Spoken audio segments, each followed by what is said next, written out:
At the tone, the broadcast will begin in 4 minutes, 30 seconds.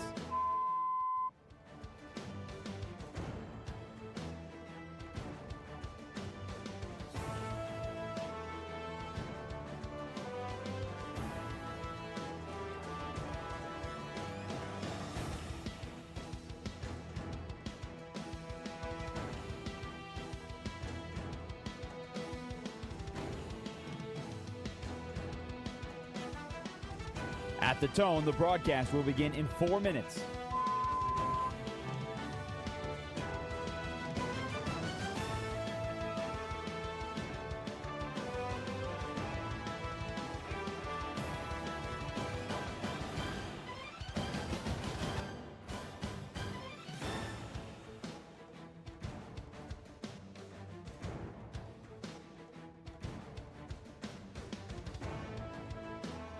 At the tone, the broadcast will begin in 3 minutes and 30 seconds.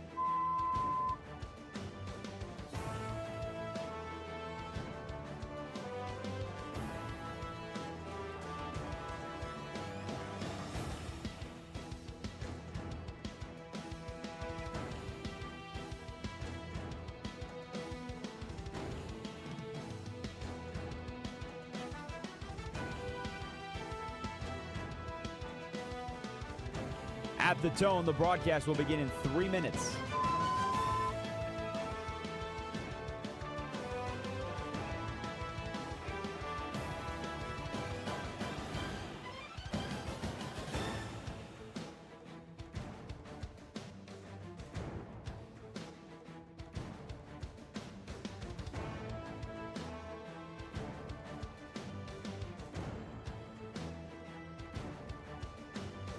At the tone, the broadcast will begin in 2 minutes, 30 seconds.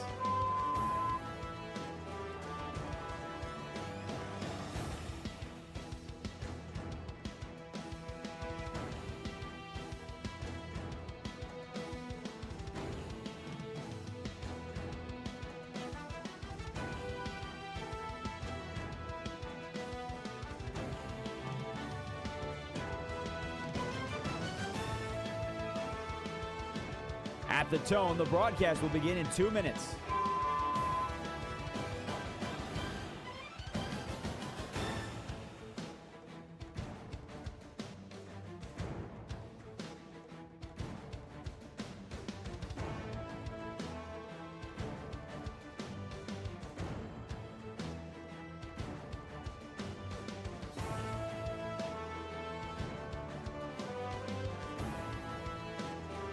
At the tone, the broadcast will begin in 1 minute, 30 seconds.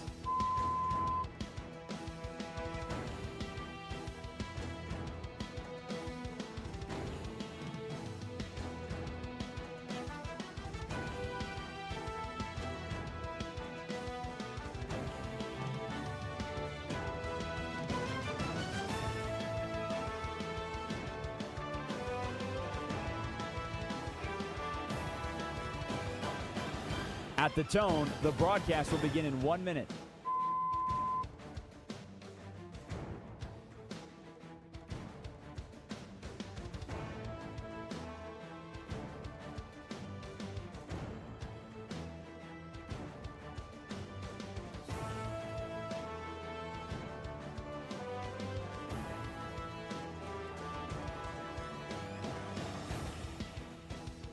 Stations, this is your final time check. At the tone, the broadcast will begin in 30 seconds.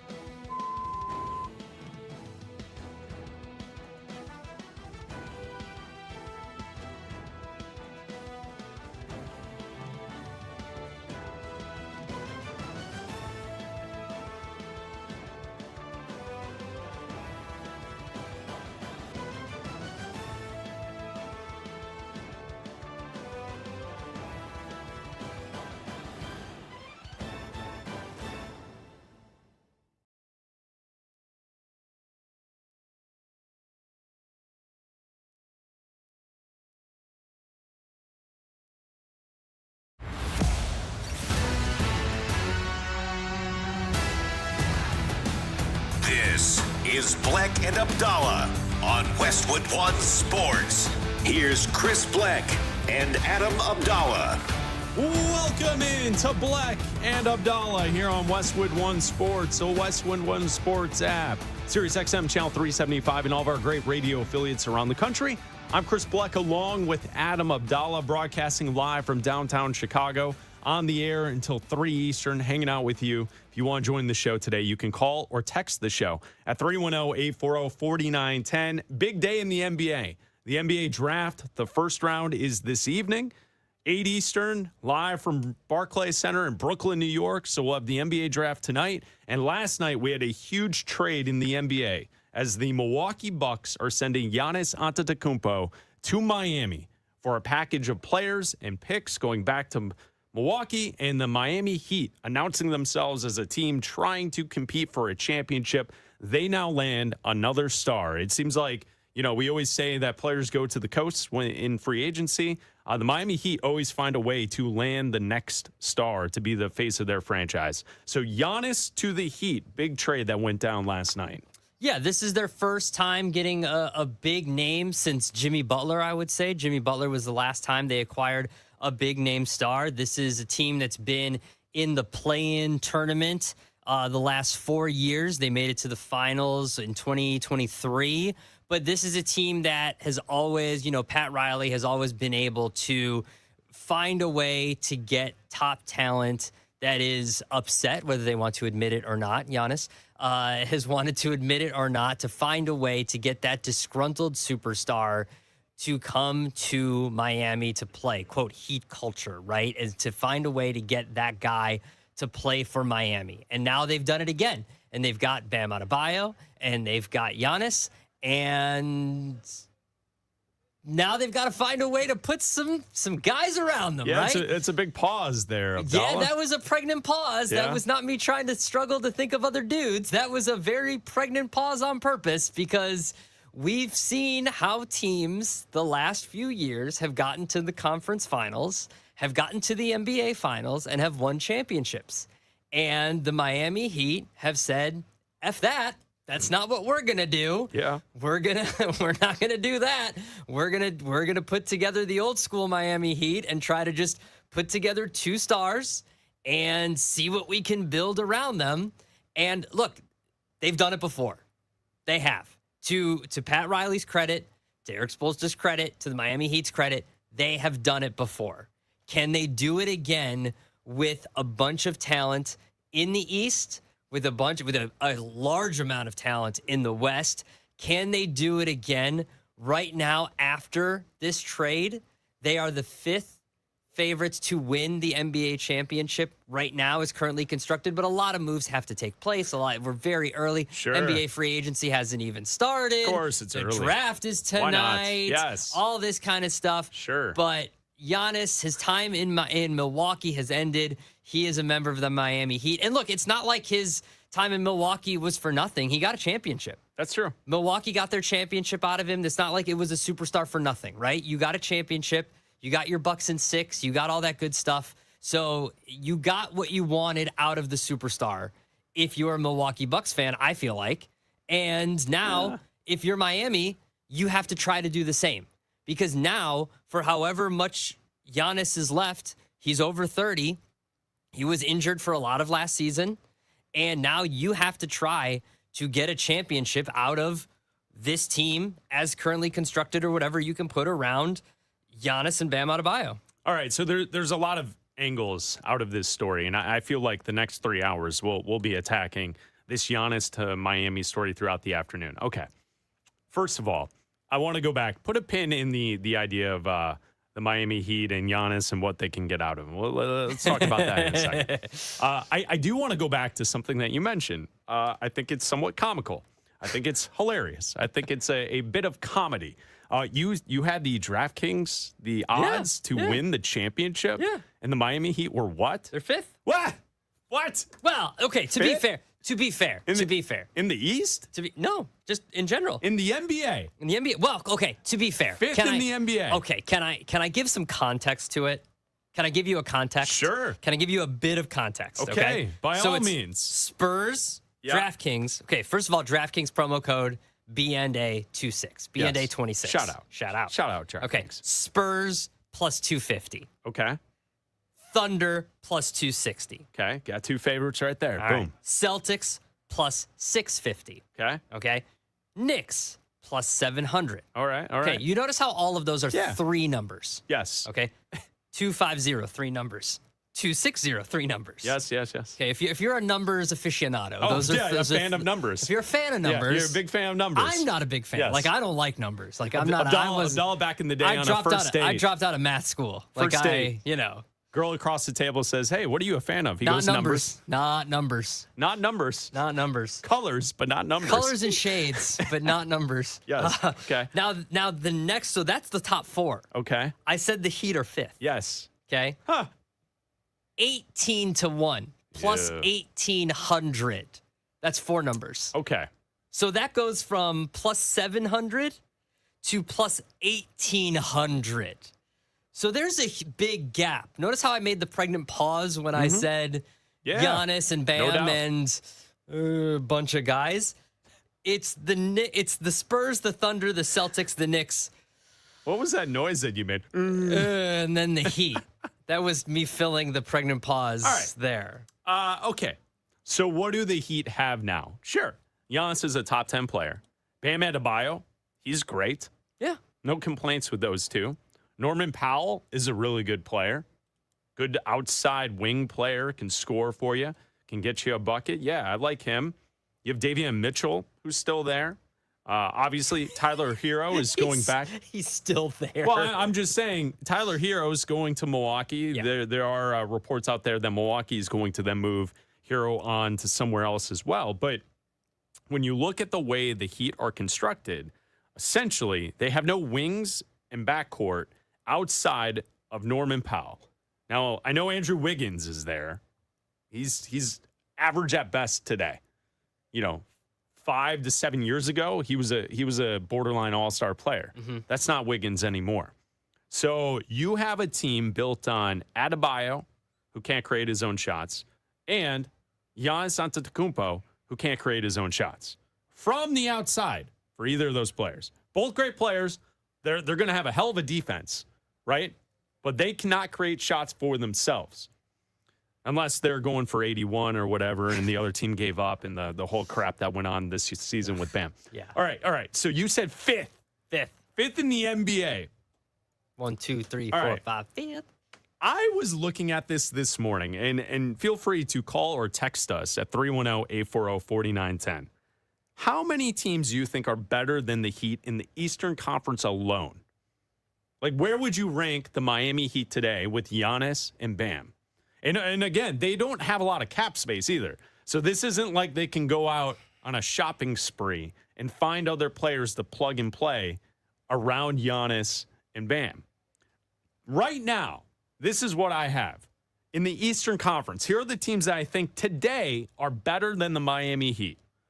I have New York at number 1. I have Boston at 2, and I'm aware that the Boston situation can change and probably will change soon. It's going to change. Well, I have them at 2 right now. 3, I have Detroit. 4, I have Cleveland. 5, I have Toronto. 6, I have Atlanta. And then at 7, I've got 4 teams that I think you could pick them out of a hat and however they fall, whether it be in the play-in or making the playoffs, it's up to you. But I would have Philly, Miami, Charlotte, Orlando. Am I crazy? Am I being a hater today by seeing this trade for Giannis? And I get it. If you're Heat culture, Heat fan, whatever you call yourself, and you're just bebopping all over South Beach because you got Giannis, like, congratulations. You landed a superstar. I don't think your team's going to be very good Okay. next season. So It may take some time to build around Bam and Giannis. Is that a hater take today? That I don't think that the Heat are going to be champion. When you say 5th in the NBA to win the championship, that's comical. That's hilarious to me. I don't think you're being a hater. I think you're overvaluing certain teams. Okay? Because I think we saw it in the playoffs, right? I think that the Hawks aren't good. I don't like the Hawks. I think we saw the Hawks at their best aren't a good team. I think we saw the Cavs in the playoffs with James Harden aren't a good team. Like, yes, you can say that all these teams are going to get to the playoffs, but we saw in the playoffs, like the Cavs got swept. Like they weren't good. Like, and I don't care. You can say that they can get back there, but if you put the Heat and the Cavs in a series, I'm sorry, I'm taking the Heat. I just am.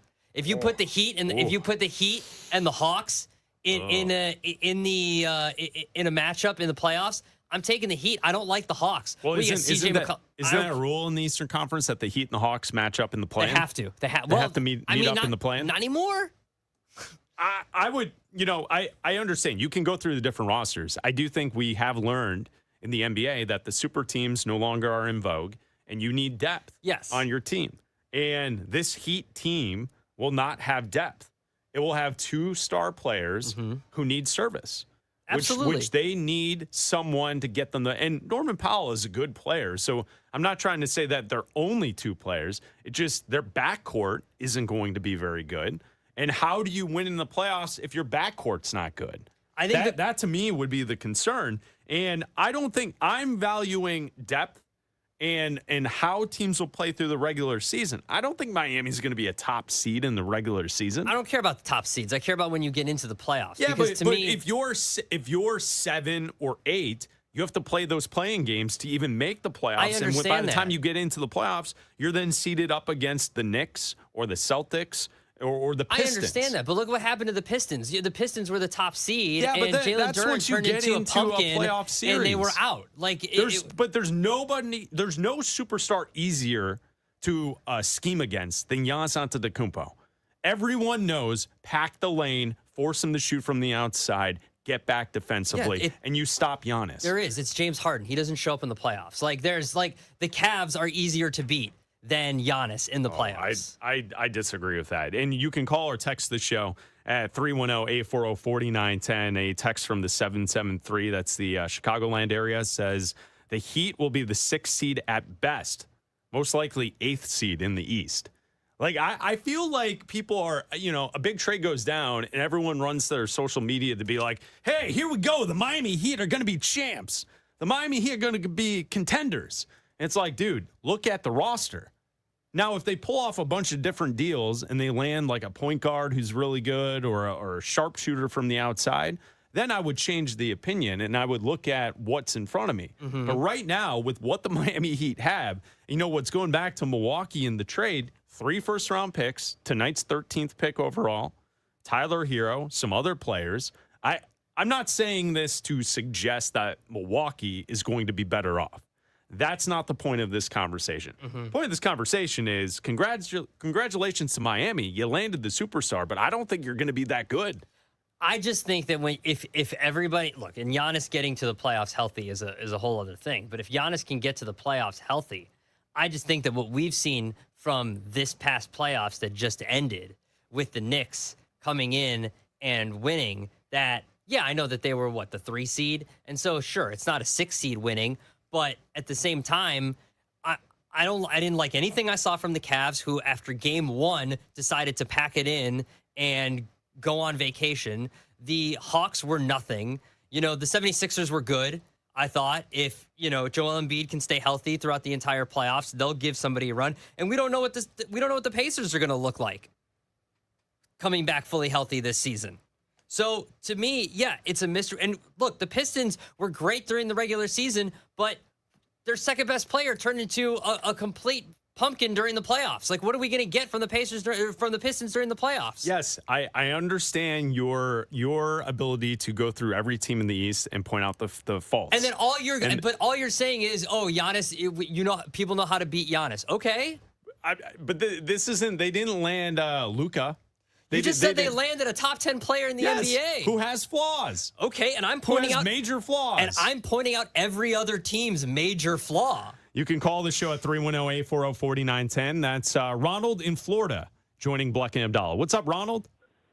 Hey, what's up, fellas? Been listening to you guys for a minute, man. You guys are really funny, dude. The whole water trickle sound is hilarious, man. You guys are funny. Thank you. Yes, thank you. I think Miami definitely won the trade. Oh, that's so funny. I think Miami definitely won the trade, dude. But I'm agreeing with you. There has to be something else. This isn't enough. They still need some kind of guard play. I know they have Norman Powell, but I'm expecting something big, dude. Kyrie Irving, Jamal Murray. I know they don't have much to spend, but they got to do something else, dude. It's Pat Riley and Spo. They got to do something. You have three players who basically play the same position in Portis, Giannis, and Bam. They got to do something, dude. Yeah, good call, Ronald. Call again, okay, my man? Appreciate you. Yes, sir. There is Ronald in Florida. You can call the show at 310-840-4910. He's right that Pat Riley running the organization and Eric Spoelstra, the best coach in the NBA for my money, they'll get the most out of the team. So I can agree and I can understand that. I just don't know that you fifth overall title contender in this upcoming season, the Miami Heat. I didn't make the odds. No, I know you're reading them to us though, and they're from DraftKings. Yeah. I think that's crazy to me. That's comical that people would think that the Miami Heat will be the fifth best team to win the title this upcoming season. They're third to win the East. Like it's wild. Mm-hmm. That's wild to me. And you can also text the show, Bleck Abdalla here on Westwood One Sports and the Westwood One Sports app, 310-840-4910. A text from the 442 in the Southern California area. Giannis better deliver a title to Miami or this trade will be a fail for the Miami Heat. I don't think it's necessarily a fail. I mean, you have to take a swing because the Heat have been in the play-in tournament the last 4 years. A star was available. What else are you supposed to do? You have to take a swing. And when a star is available, you either do something or you do nothing. And I would rather my team do something rather than sit there and do nothing. Whether it was the Celtics or the Heat, this is what the Heat do. And I think Heat fans would rather their team do something rather than nothing. Text from the 949, the Southern California region. Heat stands need to slow their roll on the roster around Greek Freak and Bam. It's not very good, and they have a lot of work to do. Yeah, they do. They do.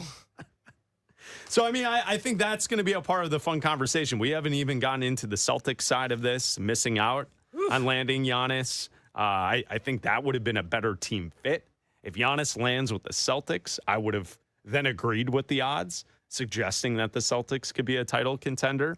What does this mean for Milwaukee? What does it mean for Giannis at this point in his career? Two-time MVP to get moved to the Miami Heat. It's Bleck Abdalla here on Westwood One Sports and the Westwood One Sports app. We also have the NBA draft tonight, 8 Eastern, live from New York, Barclays Center in Brooklyn. The NBA draft. And what I want to talk to you about is with the number one pick, there have been a couple of names floated out there. Washington holds the number one pick tonight. I think there's a player that they would be crazy to pass up with the number one pick. I'll tell you who that is coming up next. International soccer is taking over the U.S. and only DraftKings has you fully covered. The DraftKings Sports app is now available in all 50 states. Sweat all the matches you love all in one place with one app. New DraftKings customers sign up with code B&A26 and spend $5 to get $200 in rewards within 21 days. That's code B&A26 for Bleck and Abdalla 26 in partnership with DraftKings. The crown is yours. Bet with DK Sportsbook. Gambling problem? Call 1-800-GAMBLER. 1-800-MY-RESET. New York, call 877-8-HOPE-NY. Text HOPE-NY. Connecticut, call 888-789-7777. Visit ccpg.org. On behalf of Boot Hill Casino in Kansas, bet tax pass-through may apply in Illinois. 21 plus, void in Ontario. Event contract trading with DraftKings predictions involve risk of loss. Sportsbook's bonus bets expire in 7 days. $50 in predictions dollars issued weekly for 3 weeks, expire in 1 year. Redeem one non-withdrawable reward. Availability varies. Predictions offer void in New York. Ends June 28th. Terms at dkng.co/audio. Brendan Sorsby is set to enter the NFL supplemental draft. Will a quarterback-needy team give up a high pick next year to have the talented passer this year? Westwood One Sports.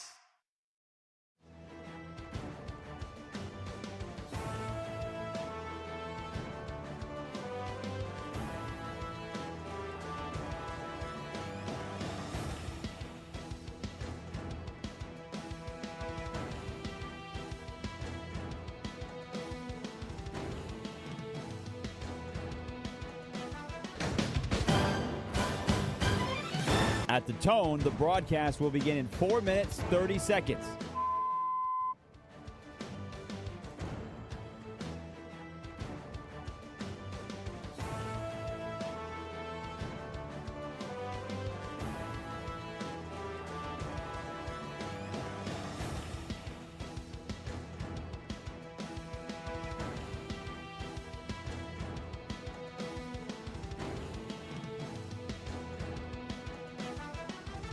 At the tone, the broadcast will begin in 4 minutes.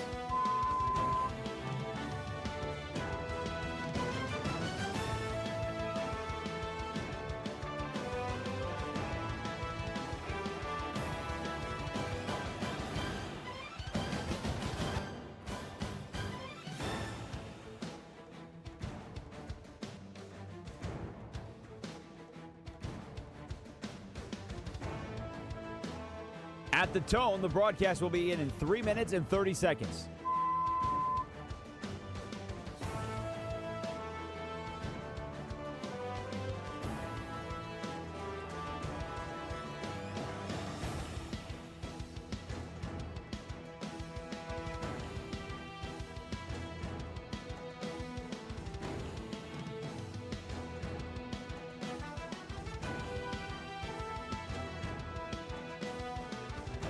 At the tone, the broadcast will begin in 3 minutes.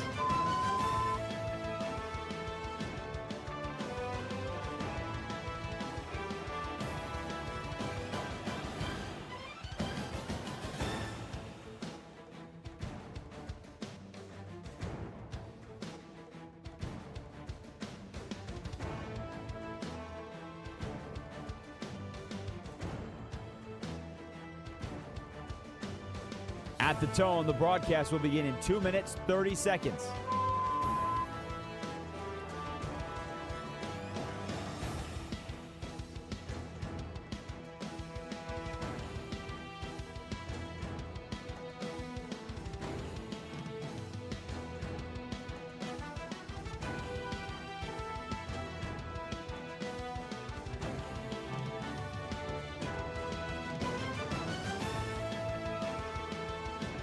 At the tone, the broadcast will begin in 2 minutes.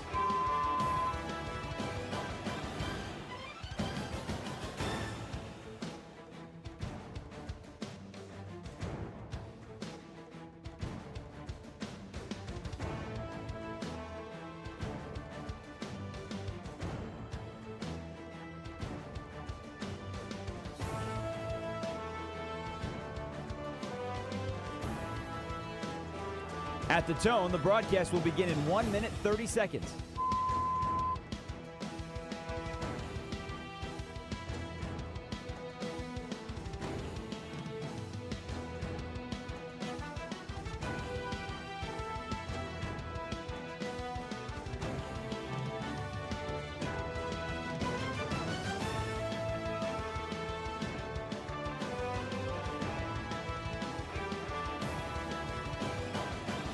At the tone, the broadcast will begin in 1 minute.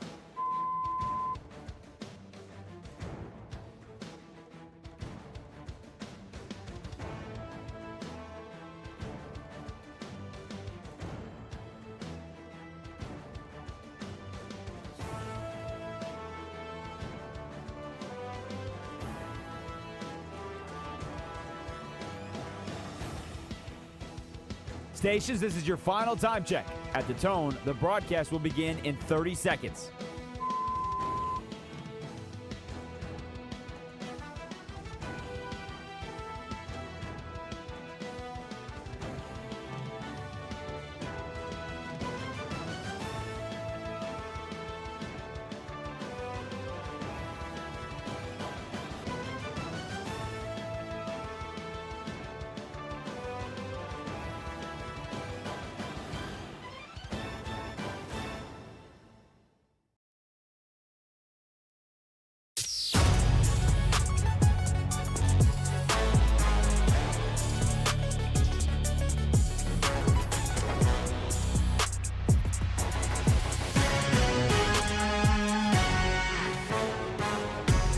This is Bleck and Abdalla on Westwood One Sports. Here's Chris Bleck and Adam Abdalla. The NBA draft is this evening, 8 Eastern, live from Barclays Center in Brooklyn, New York. The Washington Wizards have the first overall pick. Abdalla, they would be crazy if they didn't select A.J. Debonsa with the number 1 pick. Watching Debonsa play, watching him in college at BYU, seeing what he was able to do in the tournament, his ability to get to the rim at any point, get his shot off. He's smooth. He's athletically gifted, 6'9", 217. He is someone in college last year, averaged 25 points, 6 rebounds, 3 assists per game.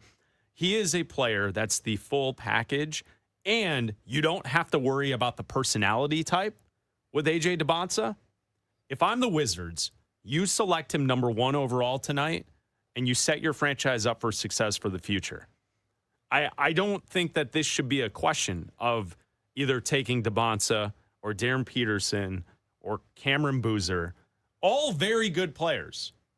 And we can discuss the different fits for all of them in the different locations. Utah with the 2nd pick. But I think Debonsa should be the guy that goes off the board first to the Washington Wizards. I think there are 2 options for the Wizards. I think you can go that route. I think that's the logical route.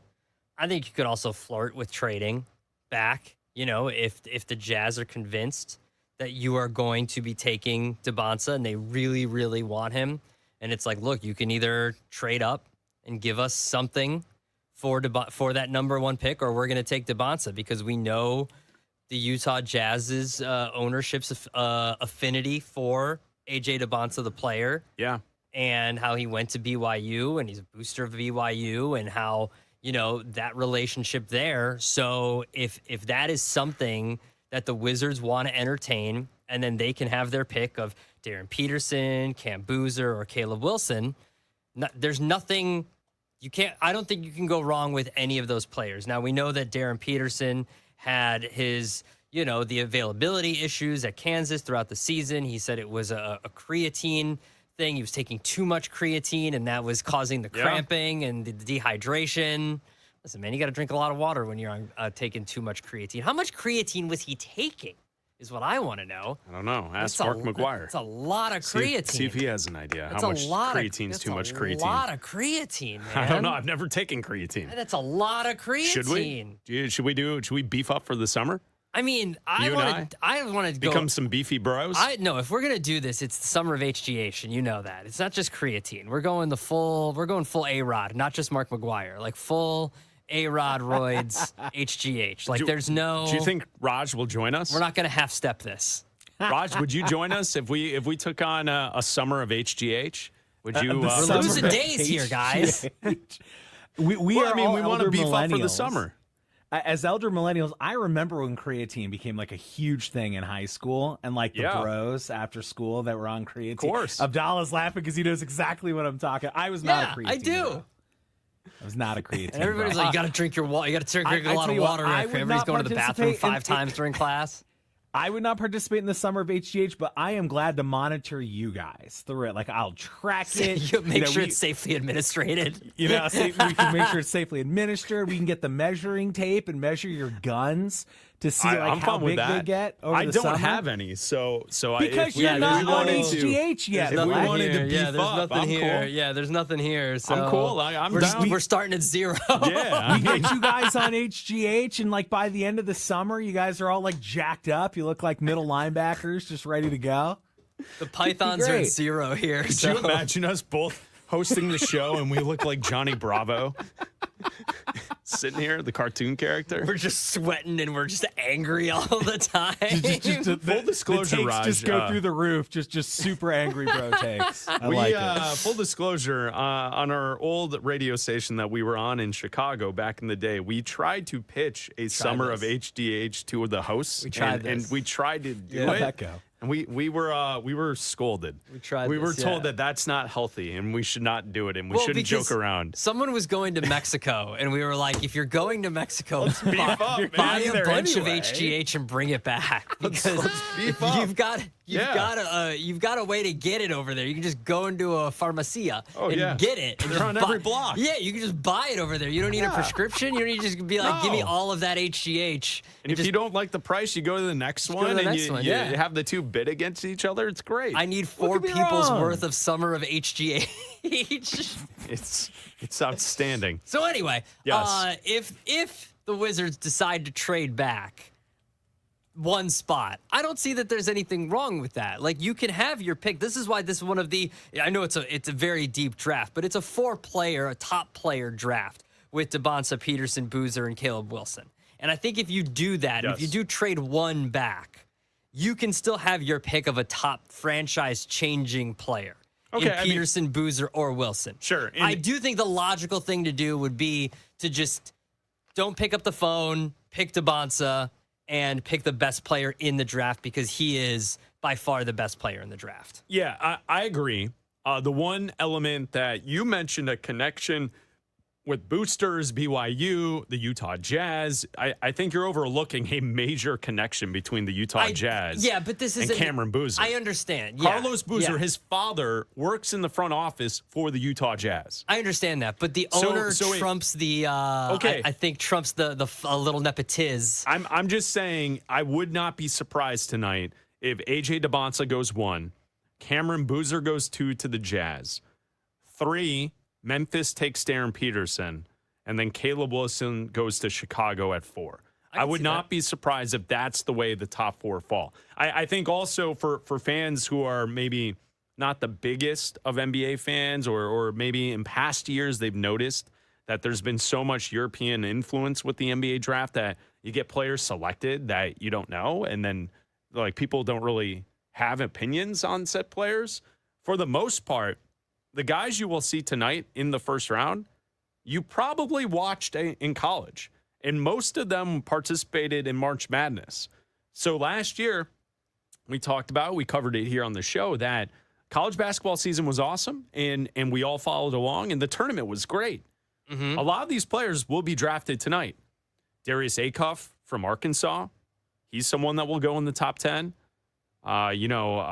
Kingston Flemings is a player from Houston that should get drafted in the top 10. Yeah.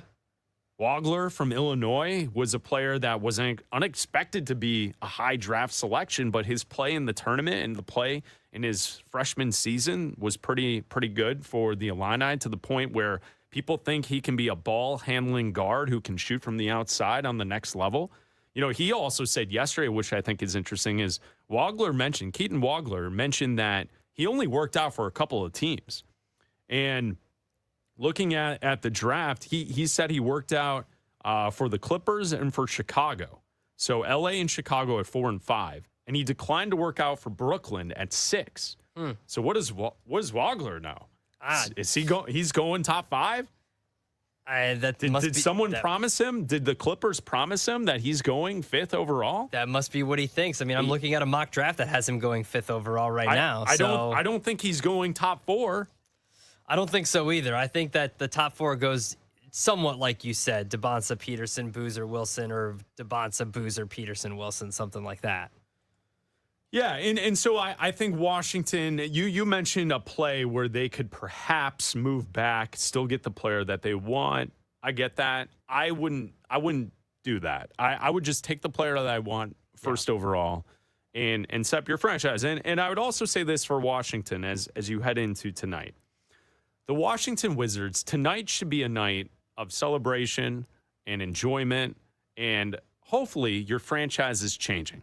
You've been basement dwellers for quite some time, right? The Wizards have been bad for a large portion of time. I mean, when was the last time they were any good making playoff runs? Gilbert Arenas was your guard. Antoine Jamison was your power forward, right? That was a long time ago. The last time Washington was worth a damn in the NBA. Here's an analogy for you, right? You're married. I'm married.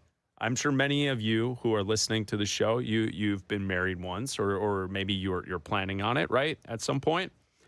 I would imagine, Abdalla, that you felt and looked your best leading up to your wedding, right? Like you there's a lot of attention to detail to getting ready for the wedding night, right? Mm-hmm. The tux, you get a haircut, Mm-hmm. you make sure that, everything is fresh, you're ready to go for the wedding, Mm-hmm. right? To me, what Washington did yesterday in giving Trae Young a 4-year, $212 million contract that they were bidding against themselves with, apparently, because who's giving Trae Young that type of money? To me, it's Washington giving that contract is you being ready for your wedding. You feel like you look your best, you feel your best. Here you go. It's going to be a great night. And someone just takes a giant bucket of cold water and just dumps it over you moments before you have to walk out for your ceremony. I mean, is that not like you're supposed to celebrate tonight? The Washington Wizards hopefully will change their franchise by drafting a player first overall. Mm-hmm. And you can't really celebrate because why the hell did the front office just give Trae Young that deal? I have no idea. It's insane. Is that a bad analogy? Is it someone No, like it's so someone much- just dumped a bucket of cold water over Washington Wizards It's fans? so much money. It's crazy. It's way too much money. If you look at some of the valuations, it's like $90 million over what she should be worth. Exactly. Like, it is insanely It's an too much albatross money. of a contract that they're going to regret giving out. Oh, absolutely. Absolutely. And you're right. And like, look, there was not a question that he opted out and wanted more money, but you didn't need to get and wanted an extension, but you didn't need to give him that, and you didn't need to do it the day before the draft. You could have waited on this. I don't think any other team was going to sign. Like, it wasn't a risk of free agency happening and then a risk of another team signing him. That's my point. Like, why did you do this? Like, in fact, they could have just let him walk. Absolutely. And I would have been okay with it. Like, They could have done that too, yeah. So I thought that was the first thing that popped into my head is like you're ready to go for your wedding night, right? You're about to walk out. You feel good. You look good. Hair's right. Everything's okay. I'm sure she's getting ready. We can't see each other before. Everything's great. Mm-hmm. And then the moment before you step out, someone just dumps a bucket of cold water all over you in that tux. And you're just like, what? That ruins the night, right? Like that, it stinks. It's like you go for the first reveal and she's walked 2 blocks in the rain. Yeah, right. It's a terrible contract to hand out. But Yeah. All right, so Washington, you're up first overall tonight, and you get a chance to draft A.J. DeBonta, and that's who I think the Washington Wizards should select. Raj, you have some AI slop for us on YouTube? Oh, my God. Oh, man. What is that? Go to YouTube, Bleck Abdalla Show. Raj has taken it upon himself to ask AI to come up with a photo of Bleck and Abdalla as beefy boys. Is that the correct way? Is that the description that you put in there? Why are my eyes always so droopy in these pictures? Well, because AI knows. My eyes are droopy. The specific instruction prompt here, because as we know, the rule with AI slop, you get one time. We're not making tweaks. We're not burning more fossil fuels. One time. So I just asked Copilot, can you make these guys super muscular? Put them in Chicago Bears tank tops. And Bears. I was going to say, and Bears fans. Yeah. And Bears fans. Yeah. Neither of us look like that. No, neither of us look like that, and we are clearly Not here yet. to pump. Not you yet. That's hilarious. It's Bleck and Abdalla here on Westwood One Sports. If you watch the show on YouTube, Bleck and Abdalla Show, you can see the clip of the AI slop that Raj has put together for us. Beefy Bros here on the Bleck and Abdalla Show. Sponsored by Progressive Commercial Insurance, protecting small businesses with affordable coverage options. Quote today at progressivecommercial.com. The best player in the history of the U.S. men's national team is probably Tim Howard, right? He's the most accomplished player. Europe. He played for a long time in the Premier League. He was our goaltender for a long time for the national team. He's also great on television. Mm-hmm. I think he's the best player for the U.S. that we've ever had on the soccer side. That's fair. Tim Howard talked about whether or not the U.S. can actually win the World Cup. What did he say? We'll play for you coming up next. South Beach is going Greek. Yeah! The Miami Heat have won the Giannis Antetokounmpo sweepstakes, acquiring the two-time MVP in a blockbuster deal that includes Tyler Hero. Can Giannis restore Heat culture and put Miami back in the title picture? Westwood One Sports.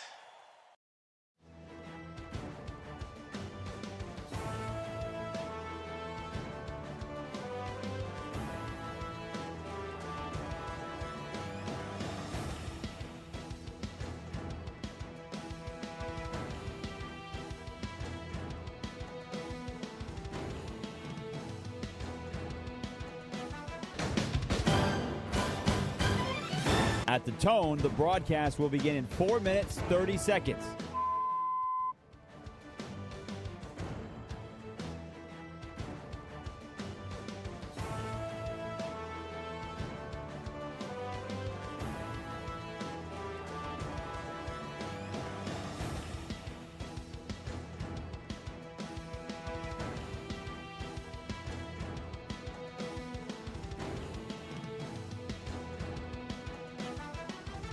At the tone, the broadcast will begin in 4 minutes.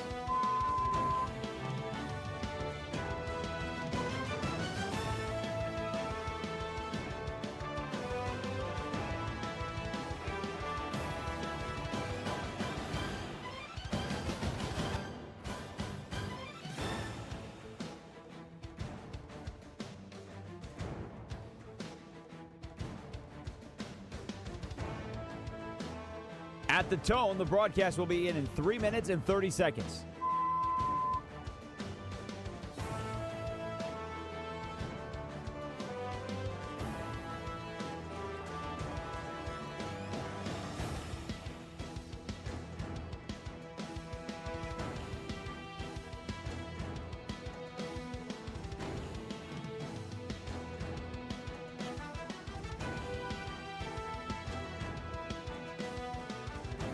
At the tone, the broadcast will begin in 3 minutes.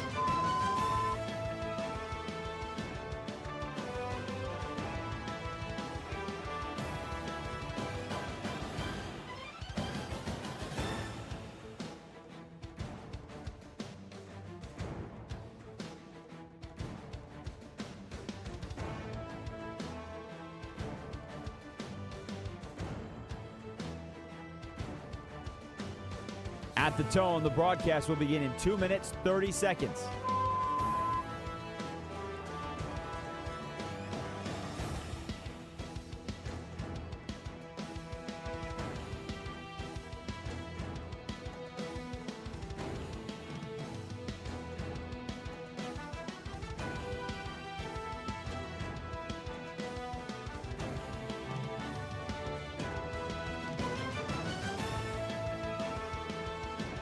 At the tone, the broadcast will begin in 2 minutes.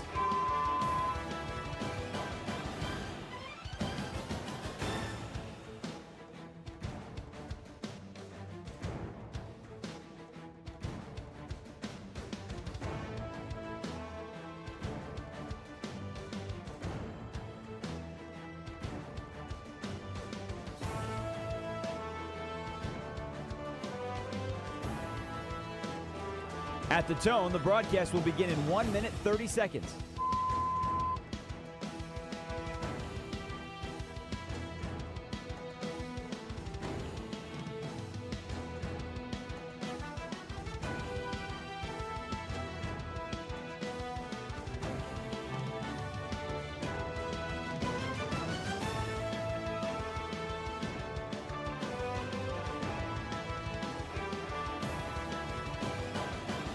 At the tone, the broadcast will begin in 1 minute.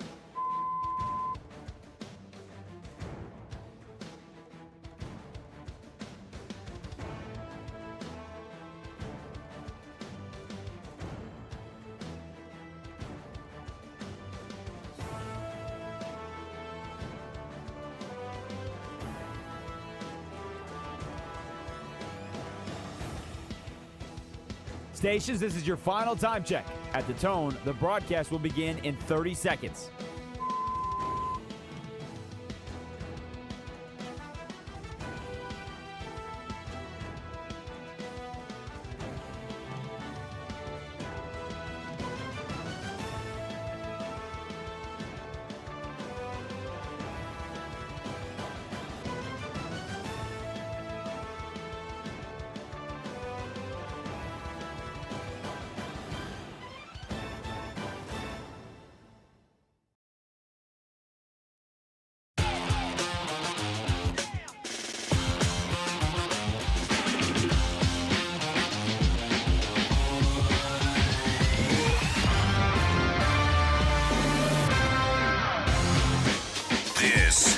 Bleck and Abdalla on Westwood One Sports.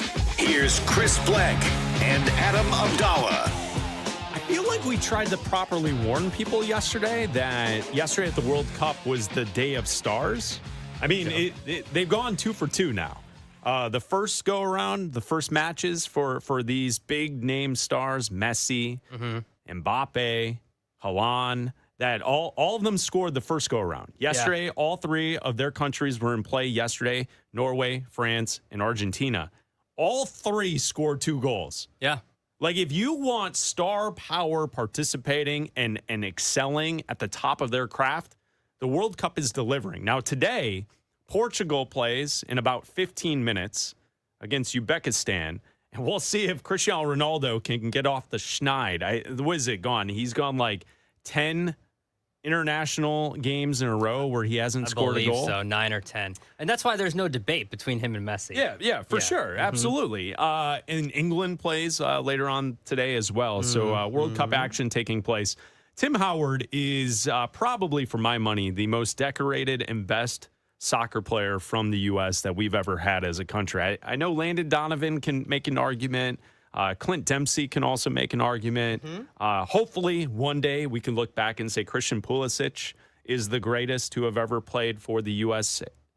Men's national team. But I think it's Tim Howard. He was on the Unfiltered Soccer podcast, and he said this about the U.S. and their chances to win the World Cup. The U.S. cannot unequivocally win the World Cup. The U.S. will have to play the greatest game they've ever played 3 times in a row. Sorry, 4 games in a row. Round of 16, quarterfinals, semifinals, finals. It is literally impossible for the U.S. to win the World Cup. That's going to come across crazy. People are going to say I'm whatever. That's just the reality. But we're super excited for this ride we're on. So there's Tim Howard. He is a great commentator on television. If you watch the Premier League, he is featured each and every week throughout the Premier League season on NBC. He is also one of the greatest American soccer players to play in both for country and for club. I don't think his statement is crazy. No, he's not wrong because, listen, soccer players know expectations. They have realistic expectations. Like, okay, so Erling Haaland yesterday, the striker for Norway. Yes, 2 goals. 2 goals yesterday. Was asked yesterday after their game, their next match, their final match of the group is against France. Okay, they're both tied atop of the group. The winner wins the group. And the loser still moves on. They just come in second in the group. And he goes, what's the expectation? He goes, oh, we're going to lose. He's like, they're going to win the World. Is pretty amazing. He's like, they're going to win the World Cup. We're going to lose. We're going to lose that game. Yeah, they know the expectation. The show that France put on yesterday afternoon was pretty incredible. And like he was laughing, but they know the expectation. Like there's no, what you're walking into. Like watch, and I'm not saying they're that much worse, but watch France play, watch Spain play, watch Argentina play. Like it's different. It's a different style of soccer. It's a different brand of soccer.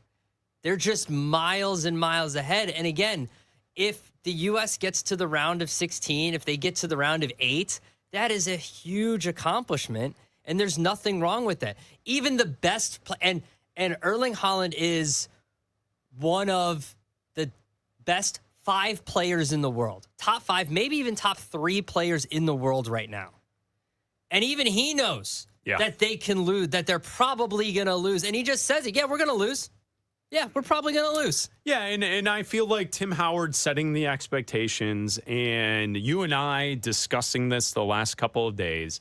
We're not trying to tell people not to celebrate this team and not to enjoy this run. This has the potential to be the best run the men's national team has ever gone on. And it's going to be a lot of fun. If they can get to the quarterfinal, so the final 8 teams, that would be a huge accomplishment. I think it's only happened twice in the history of the U.S. men's national team. The last time was like 1930.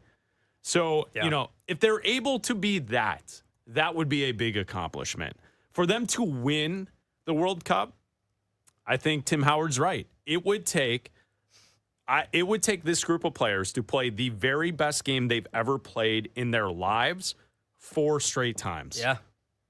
And then you would also have to hope that the teams that they're playing, Spain, France, Argentina, that they trip. They do something, someone gets a red card, something happens, and they're not at full strength. One of their best players isn't even playing right now. He's hurt.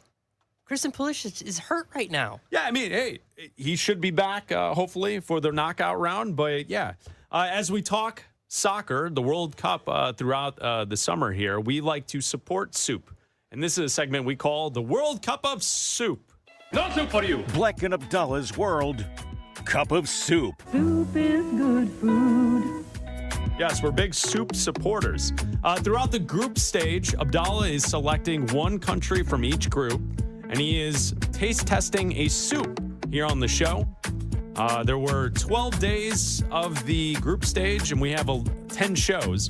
So there are 2 double-up days, and today is one of those double-up days. Which group are we going to first? 2 for Tuesday, Chris. You're on Westwood One Sports. Well, if you're an alphabet aficionado, we've done A, B, C, D, E, F, and G, and now that means we go to Group H, where we feature one of the favorites of the tournament, Spain. Ah, yes. And we know when we get to Spain, that means we get a cold, refreshing gazpacho soup from Andalusia, Spain, made from blended raw vegetables, primarily tomatoes, peppers, cucumbers, and onions, with olive oil, vinegar, and garlic. You notice when I went to go get the soup, I returned very quickly. Yeah, you didn't spend a lot of time prepping. Yeah, because I didn't have to heat it up. Okay. Got it right from the fridge because gazpacho can be served cold. Okay. That's right. It's a summer soup. So, I have my Yes. gazpacho. It's Okay. cold. All right. Which further where proves did you my- get this from? Cafe Barbariba. Cafe. Oh, it's a great Spanish place Yeah. in the north side of Chicago. Yeah. Okay. Which further proves my theory that cereal is a soup because it's cold. Anyway, here we go. Gazpacho soup. All right. Abdalla is Cold going soup. in Cold face soup. first into the cold Now, soup. to be fair, remember, I'm not a big tomato guy, so I don't like tomato soup in general. So All right. We got it. We've got it down. We're all charting it on our scorecards. Abdalla is not a tomato that's guy. actually pretty good. All right. He's slurping the soup. There's a lot of other vegetables I can take. That's garlic heavy. Garlic heavy. Heavy on the garlic. Garlic on the front foot. Garlic on the front foot. Garlic's going. Garlic's driving. Garlic's running. Oh, I got a lot of cucumber on the back end. Oh, Pardon the expression. That's you never want to see that. A little spice. A little cucumber on the back end. A little spice. A little hint of spice. Yes. All I right. can see a little bit of the olive oil in it too, which I thought getting it last night. If you'll pardon the expression. I wouldn't know if I'd still see the olive oil. So it's just sitting on top. Separated. It's supposed to. Okay. All It's right. how it's pictured. All right. When I ordered it. What do we think for the soup today? First Okay. soup. First soup So, that's up. First Spain. soup of the day from Spain, a gazpacho soup, a cold, refreshing summer soup. I am going to give this 4.1. 4.1. That's pretty good. 4.1. I like Pretty it. good. I was surprised. I didn't think I would like Pretty good. a tomato-based soup. I'm normally not a tomato soup guy because I don't like tomatoes in general. But yeah, I was surprised. All right. Surprised. 4.1. There Surprised. you go. No soup for you. Yep. Bleck Surprise. and Abdalla's World Cup of Soup. Soup is good food. All right, so there's one down for the 2 soups today. We will have a second soup later on in the show as Abdalla continues to count down the group stage Now, I will say this. of the World Cup. If you are an alphabet aficionado, we're soup. gonna do some skipping around a little bit today. Oh, Yeah. you mean we're not going directly to Group I? No, we're not going to go to Group I today. We're Okay. going to be going to Group K. Oh, a little tease. Yeah, a little tease. We're going to Colombia, go to the Group Congo, K. Yeah, Portugal, could be. or Uzbekistan. It won't be Uzbekistan. You sure? Not a Uzbekistani soup? No, No? no. You're not going to go with that? All right, so now that the Boston Celtics have missed out on Giannis, what do they do now? We will talk about that coming up next. This is Westwood One Sports.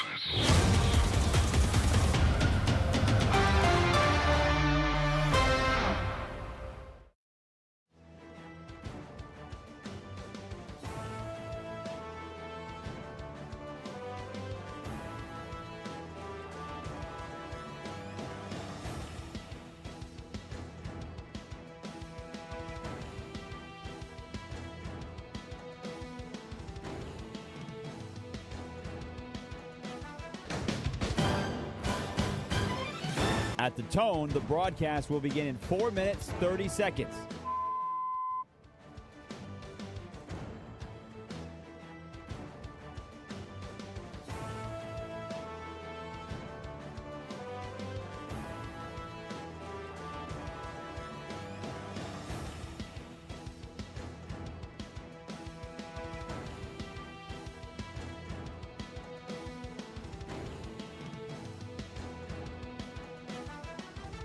At the tone, the broadcast will begin in 4 minutes.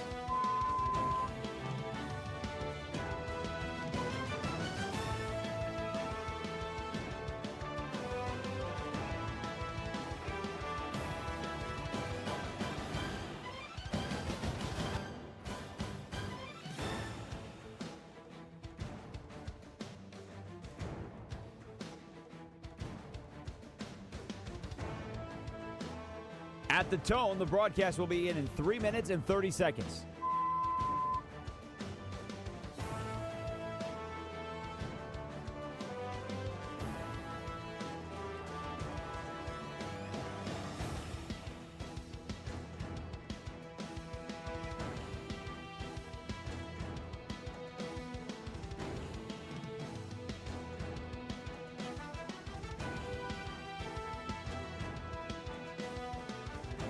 At the tone, the broadcast will begin in 3 minutes.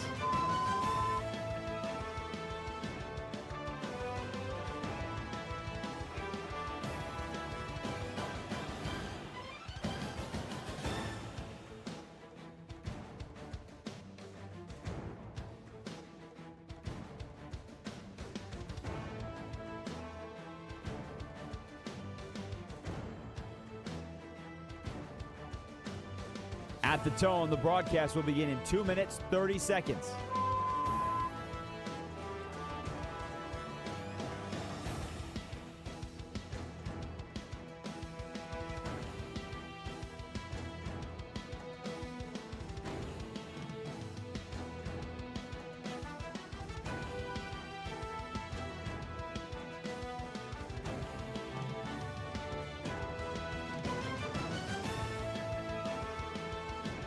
At the tone, the broadcast will begin in 2 minutes.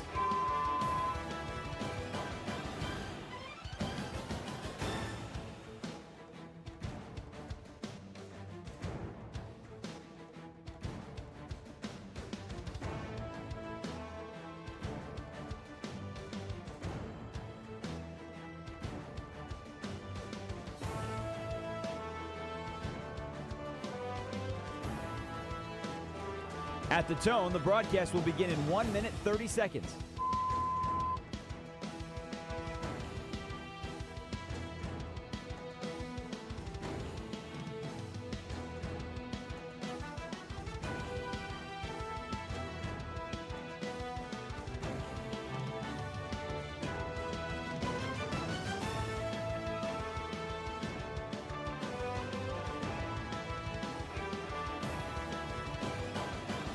At the tone, the broadcast will begin in 1 minute.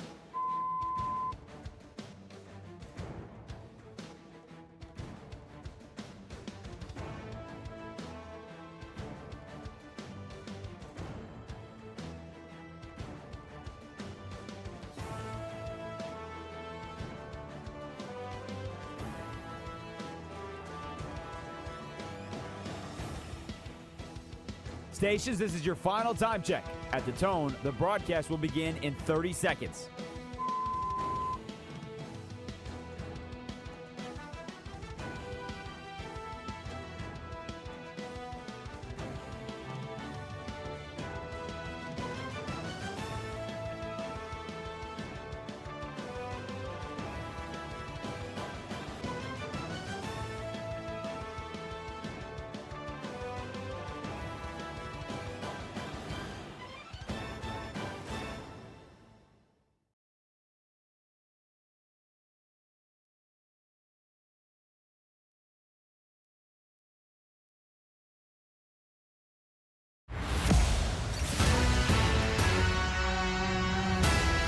This is Bleck and Abdalla on Westwood One Sports. Here's Chris Bleck and Adam Abdalla. That's right. Bleck Abdalla here on Westwood One Sports, the Westwood One Sports app, Sirius XM Channel 375, all of our great radio affiliates around the country. I'm Chris Bleck along with Adam Abdalla on the air until 3 Eastern, hanging out with you. You can call or text the show at 310-840-4910. Big news last night in the NBA. Giannis Antetokounmpo traded to the Miami Heat. The Bucks move on from Giannis. They get back picks. Tonight they have the 13th overall pick now from the Heat. They also get 2 more first-rounders, Tyler Hero and other players going back to Milwaukee. And the Miami Heat now are set up with 2 franchise players, Bam Adebayo, who's already there, and now Giannis Antetokounmpo. And they will see if they can come together and build up a championship-level team in South Beach, which is something we've seen in the past. Pat Riley has done this multiple times. He has landed big stars before. He got Shaquille O'Neal to Miami. He got LeBron James to Miami. He has found ways to get the best players in the league to then join the Miami Heat over time through decades of this in the NBA. He's one of the very best at running an organization. And now the Miami Heat have landed Giannis Antetokounmpo. You know, in the conversation leading up to the trade last night, we were also told, and we saw the rumors that it wasn't just Miami that were up for Giannis. Giannis had 2 destinations he wanted to go to. It was Miami and it was Boston. And with the Boston Celtics missing out on Giannis Antetokounmpo, now what does this mean for the Celtics? Because essentially, I mean, argue with your grandma. Yeah, I mean, Jaylen Brown is not going to be happy, right? Argue with your grandma. And Jaylen Brown, I'm guessing, because the way it was reported the last couple days, was well aware of the fact that he was being shopped. Yeah. And possibly a part of a deal. Argue with your grandma. Thank you, Jalen. A part of a deal to go to Milwaukee. And to his credit, it seemed as if, because he was live streaming yesterday before the trade went down, it seemed like he was okay with the idea. And the reports that I've seen would suggest that he was okay with the idea of going to Milwaukee because he, quote, wants his own team. He really wants to get away from Jason Tatum. I mean, isn't that the thing here? Is like he very obviously wants to get away from Tatum. I honestly don't blame him at this point, because if you're in talks, if your team is in talk like this, not that you know, I don't blame him to get away from Jason Tatum. That's not what I'm talking about. But everything that we've seen and heard from Jaylen Brown, I would think that at this point, we know that he is the Robin to the Batman, right? Like whenever we're talking about the Celtics, like it's Jason Tatum's team. Yeah. Like we were waiting for Jason Tatum to return, right? He's the better player. He is the better player. There's no argument. He is the better player. So I would think that the way the Celtics played while Tatum was out, and that Jaylen Brown was an MVP caliber player, that you would want the opportunity to prove that I can be the number one on a team and send me, you know, to a place where a team can build around me, or where I am the number one guy, where they need a number one guy, whether it's Milwaukee and they decide to build around me, or to a place that needs a number one star, and then I'm that last piece that they need before they're a championship caliber team or they're a playoff caliber team, and I'm that missing piece. So I, as a guy who clearly thinks extremely highly of himself, and he should, he's a great player. He should have been higher in the MVP voting than he was. Was he 6th or something like that? He should have been way higher. I don't blame him for wanting out at this point and wanting to try it on his own. We all know that you do need like more, like you kind of need that blend of 2 top guys, but also a good bench and a blend of good players and great stars, and everything needs to mesh together. And the Celtics, they won a championship. They won a championship together. It has worked before. Yep. But he also said at the end of last year on a stream that this was his favorite year, and it was the year that Tatum was hurt for 90% of the season. Argue with your grandma. He was the guy. Same stream. Now, yep. He could have come back and said, it was my favorite year because the team rallied around each other and we proved a way to to come together, and we held the ship down until Tatum came back, but that's not what he did. So he loves the stream. Yeah, he's a big streamer guy. Listen, if you got a strong stream, then that's good for you. All right, good for you. Okay. Okay. I just think that if you've got that high of an opinion of yourself, and he should, and he's an all-star, he's a superstar in the league, go to a place and try to be that guy. And now you cannot come back from this. All right, the Celtics cannot come back from this situation. So where do the Celtics go from here? Here's Brian Windhorst on ESPN television talking about Jalen Brunson's future with the Celtics. Boston is in a situation where they have put for the whole world out there Jaylen Brown, their finals MVP. They, of course, knew it was possible they were going to lose to Miami. They wanted to win. They made a very strong offer, but they were not willing to put their entire team in. They were not willing to put other pieces in because on the other side of this trade, they had to have a team. And so now what I expect to happen is a bidding war for Jaylen Brown from other teams in the league. In the most recent days, teams have been preparing for this eventuality, that it wouldn't be the Boston Celtics who won the Giannis sweepstakes and that there would be a Jaylen Brown market. And so we're going to watch that. I think it'll take some time to play out, but if there's a draft pick involved, it could happen today. I don't think that's likely, but it could happen today. So that's something we have to keep our eyes on tonight. The NBA Draft, 8 Eastern, live from Barclays Center in Brooklyn, New York. All right, so teams are going to be eyeing Jaylen Brown because he will likely be moved. Shams Charania was also on ESPN television talking about the Celtics and Brown and their future together. At minimum, the Celtics and Jaylen Brown will have hard conversations moving forward about the fallout from a trade that didn't happen. The deal that the Celtics offered Milwaukee, Jaylen Brown and 2 unprotected first-round picks, that was a deal that the Celtics believed was an aggressive pursuit. They went after Giannis at the deadline, too. Obviously, no deal came to fruition. But the Celtics, my understanding is they were unwilling to put in young players like Hugo Gonzalez and Bayer Shireman or adding additional first-round picks or pick swaps. The Bucks wanted some combination of maybe a young player or 2, maybe additional draft capital. The Celtics were not willing to do that. So you put your bid in, you get involved in this. I've had a few people tell me last night, you got to get a deal done if you're the Celtics when you put a player like Jaylen Brown on the table and on the line in this circumstance. So at minimum, there will be some fallout from this. Jaylen Brown is extension eligible with the Celtics in July, so a lot of answers, if he's still on the roster, will also be identified then. Yes, the dreaded hard conversations between the Celtics and Jaylen Brown. So let's see if Brown gets traded tonight before the NBA draft or during. I mean, I don't feel like they have to do anything. They don't have to tonight. But I don't think you can't bring him back. No.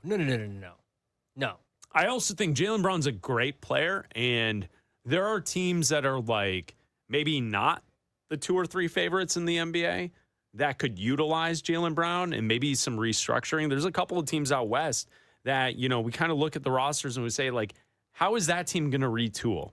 How are they going to get better? Mm-hmm. Obviously the team that jumps to mind is Los Angeles, the Lakers, Denver, another team, Houston.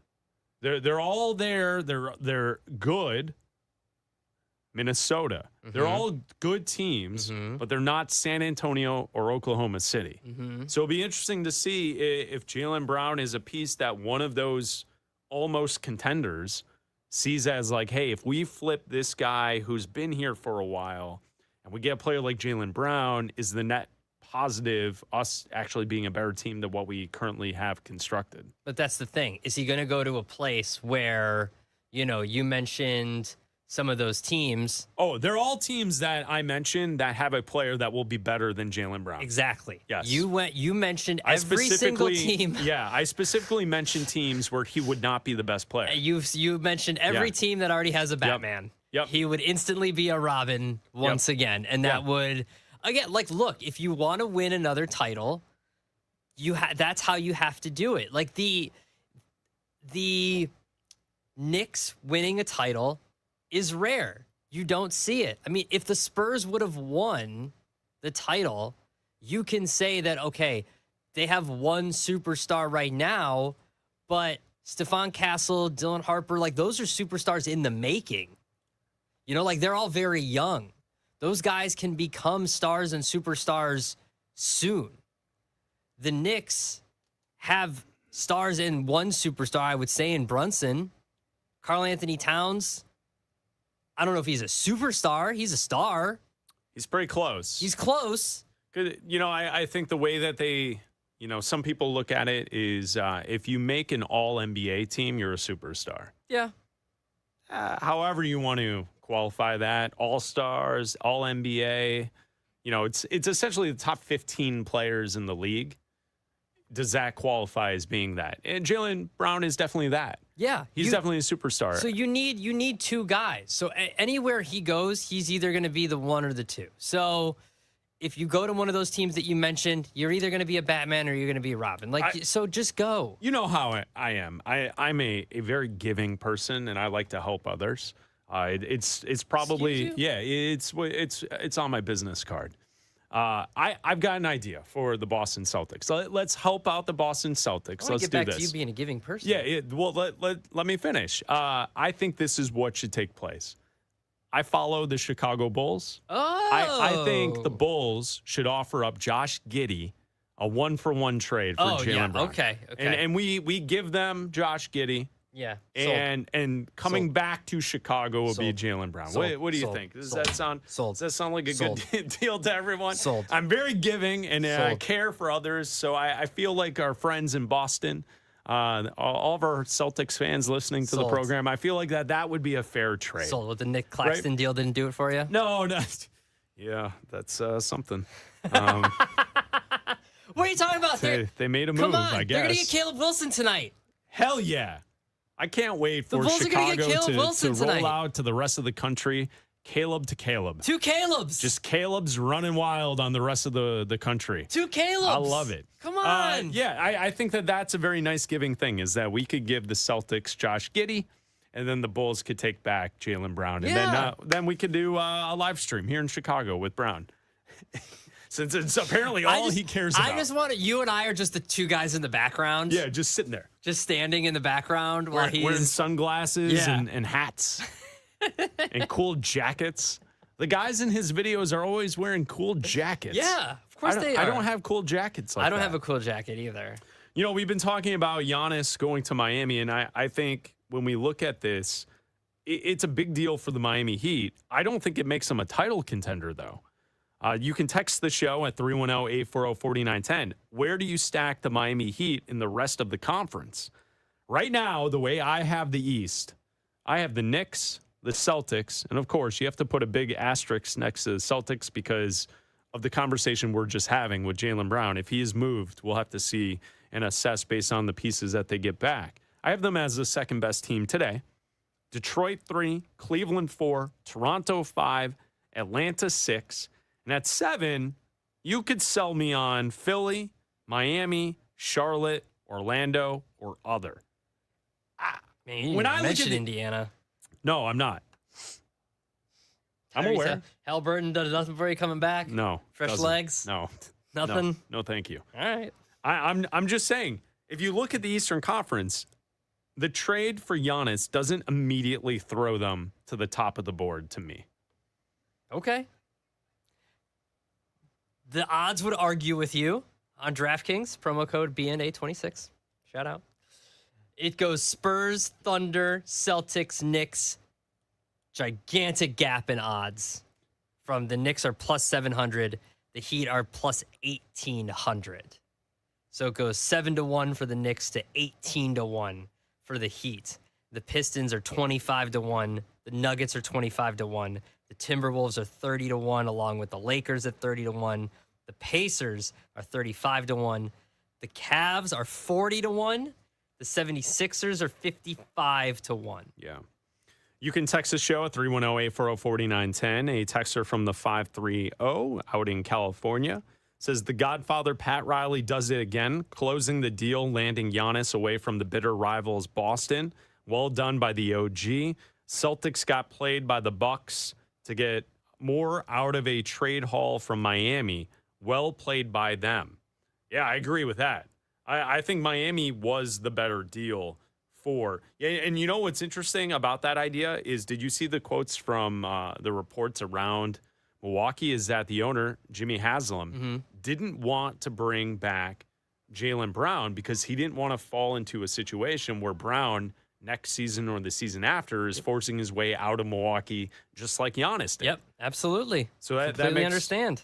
That makes sense. From the 773 Chicagoland area, text says, only thing Miami may try to do is roll the dice and they try and grab Ja Morant to make things interesting for them and competitive. Now, that's from Ray in Chicago. All right, I don't know if Ja Morant really has that much juice anymore. You know what I mean? Like, I think if teams are building, I don't think they're looking to add Ja Morant as a guy as a marquee piece.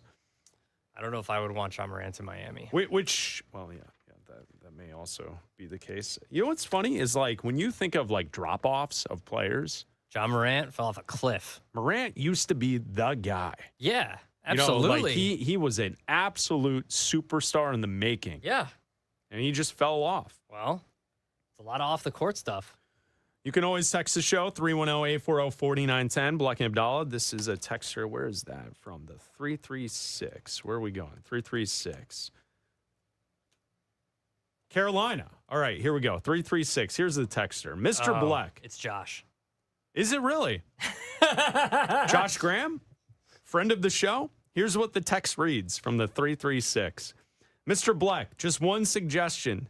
Send that knucklehead, A. Doo-Doo, to get your lunch, send him way across town for about 3 hours. Do the show by yourself. It will be better. Trust me. The clown talking about soup, nobody gives a blank about. Stick to sports. Oh, the classic stick to sports. There you go. Stick to sports. Texter from the 336. Huh. Yes. It seems Hello. like that guy would love. Oh no. Would love. Here we go. A little bit of news that I have, Chris. Oh, you have news for him? It seems like you're would gonna like respond to this a individual with little news? bit of news that I have for him from our favorite place, the zoo. Oh, you want to go to Zoo News? You're not going to respond to his... A Doo-Doo is new for me. I've never heard that one before, so... A Doo-Doo, yeah. So it's Bleck and A Doo-Doo, yes. So A for originality. Wait, you want to burn Zoo News here? He did call you Mr. Black, which is also original. Oh, it's a miss, but he tried. Yeah. He I tried. mean, if you want to, I can hold it. No response? I don't have a I don't No have a response I was to going to respond to him with 336? some zoo news. All right. I mean, I guess we could burn Zoo News here If right you before want we go to, to we could. commercial It's break. up to you. It's up to you. No. You've got the buttons. This is the Abdalla I'm show. I'm getting your lunch, so it's up to you. No, I didn't say I agree with the Do you want texter. some? Do you want some? I just I've got wanted some your- leftover gazpacho here. I wanted your response I've got to our friend. I've got to find Colombian soup later for you if you want some of that. You can have. I wanted a response From Group K. For the guy who called you A Doo-Doo. I will respond to what do you call it? Since to Josh Graham later. That's not Josh Graham. He's not texting the show. He might. He's from the 336 because like we that. don't think the United States can win the World Cup. All right, you're looking to burn Zoo News here? No. We'll do it later. We're up against the clock. Are you going to respond to this fine individual who took the time to text our show? Keep texting. All right. Keep texting. That's it. That's what he has. All texts welcome. All right. We will have power rankings with Raj as we look at the Eastern Conference in the NBA. Who should focus on tonight's draft? We'll talk about that coming up next. International soccer is taking over the U.S., and only DraftKings has you fully covered. The DraftKings Sports app is now available in all 50 states. Sweat all the matches you love, all in one place with one app. New DraftKings customers sign up with code B&A26 and spend $5 to get $200 in rewards within 21 days. That's code B&A26 for Bleck and Abdalla. In partnership with DraftKings, the crown is yours. Bet with DK Sportsbook. Gambling problem? Call 1-800-GAMBLER, 1-800-MY-RESET. New York, call 877-8-HOPE-NY. Text HOPE-NY. Connecticut, call 888-789-7777. Visit ccpg.org. On behalf of Boot Hill Casino in Kansas, bet tax pass-through may apply in Illinois. 21 plus, void in Ontario. Event contract trading with DraftKings predictions involve risk of loss. Sportsbook's bonus bets expire in 7 days. $50 in predictions dollars issued weekly for 3 weeks, expire in 1 year. Redeem one non-withdrawable reward. Availability varies. Predictions offer void in New York. Ends June 28th. Terms at dkng.co/audio.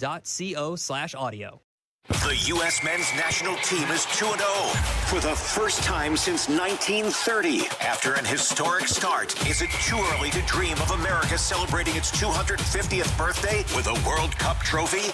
Westwood One Sports.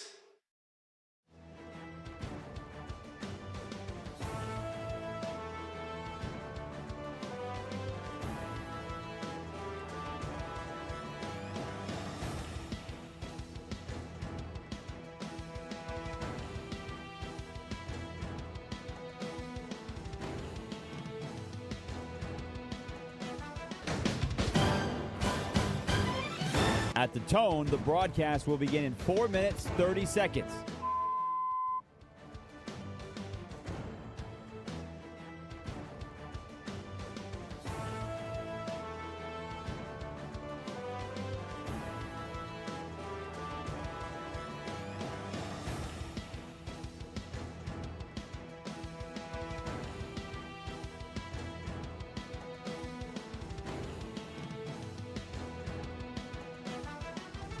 At the tone, the broadcast will begin in 4 minutes.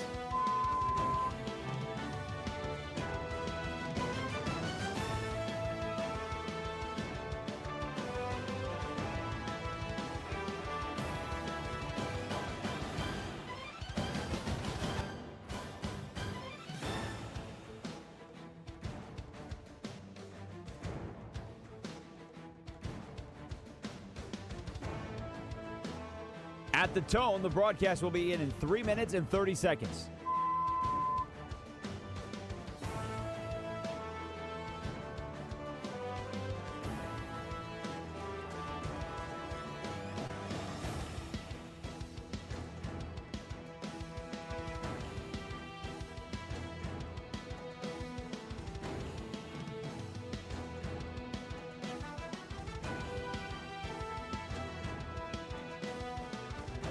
At the tone, the broadcast will begin in 3 minutes.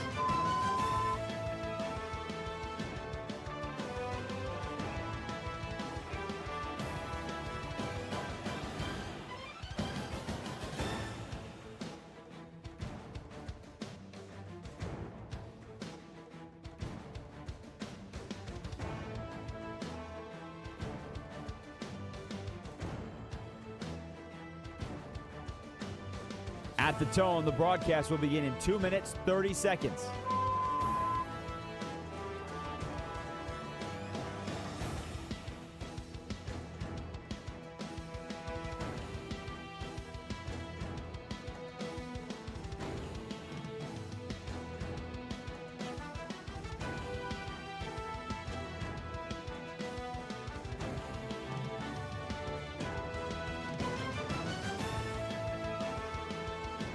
At the tone, the broadcast will begin in 2 minutes.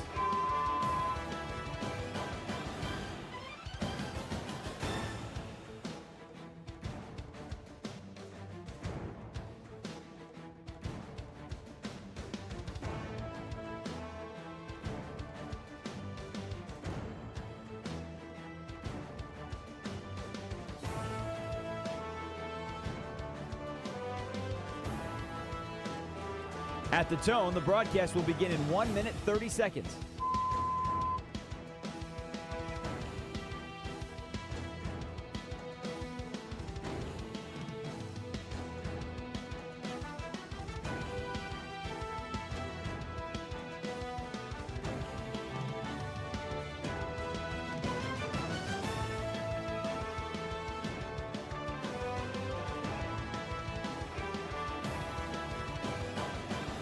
At the tone, the broadcast will begin in 1 minute.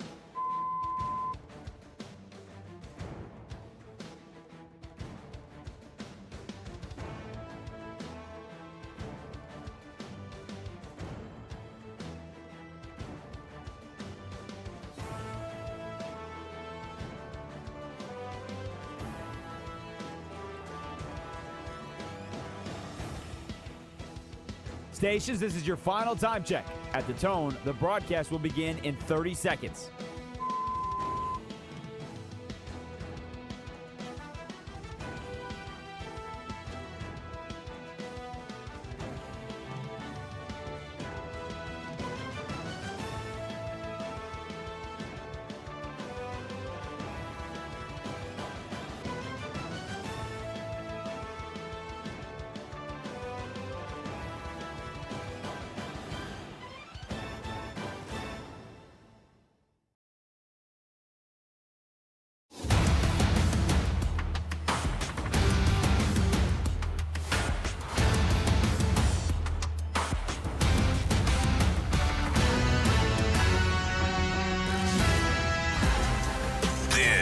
is Bleck and Abdalla on Westwood One Sports.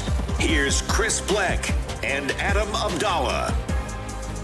Broadcasting live from the great city of Chicago, it's Bleck and Abdalla hanging out with you. And now we go on out to parts unknown in Colorado, and that's where we find our friend, Raj Sharon. And the next question comes from the line of Raj Sharan with Westwood One. Please proceed. Please proceed. On a Tuesday, it's time for Power Rankings with Raj. What's up, Raj? What's up, Bleck? What's up, Abdalla? How you guys doing today? It's draft day. It is draft day in the NBA. And we are getting ready for it.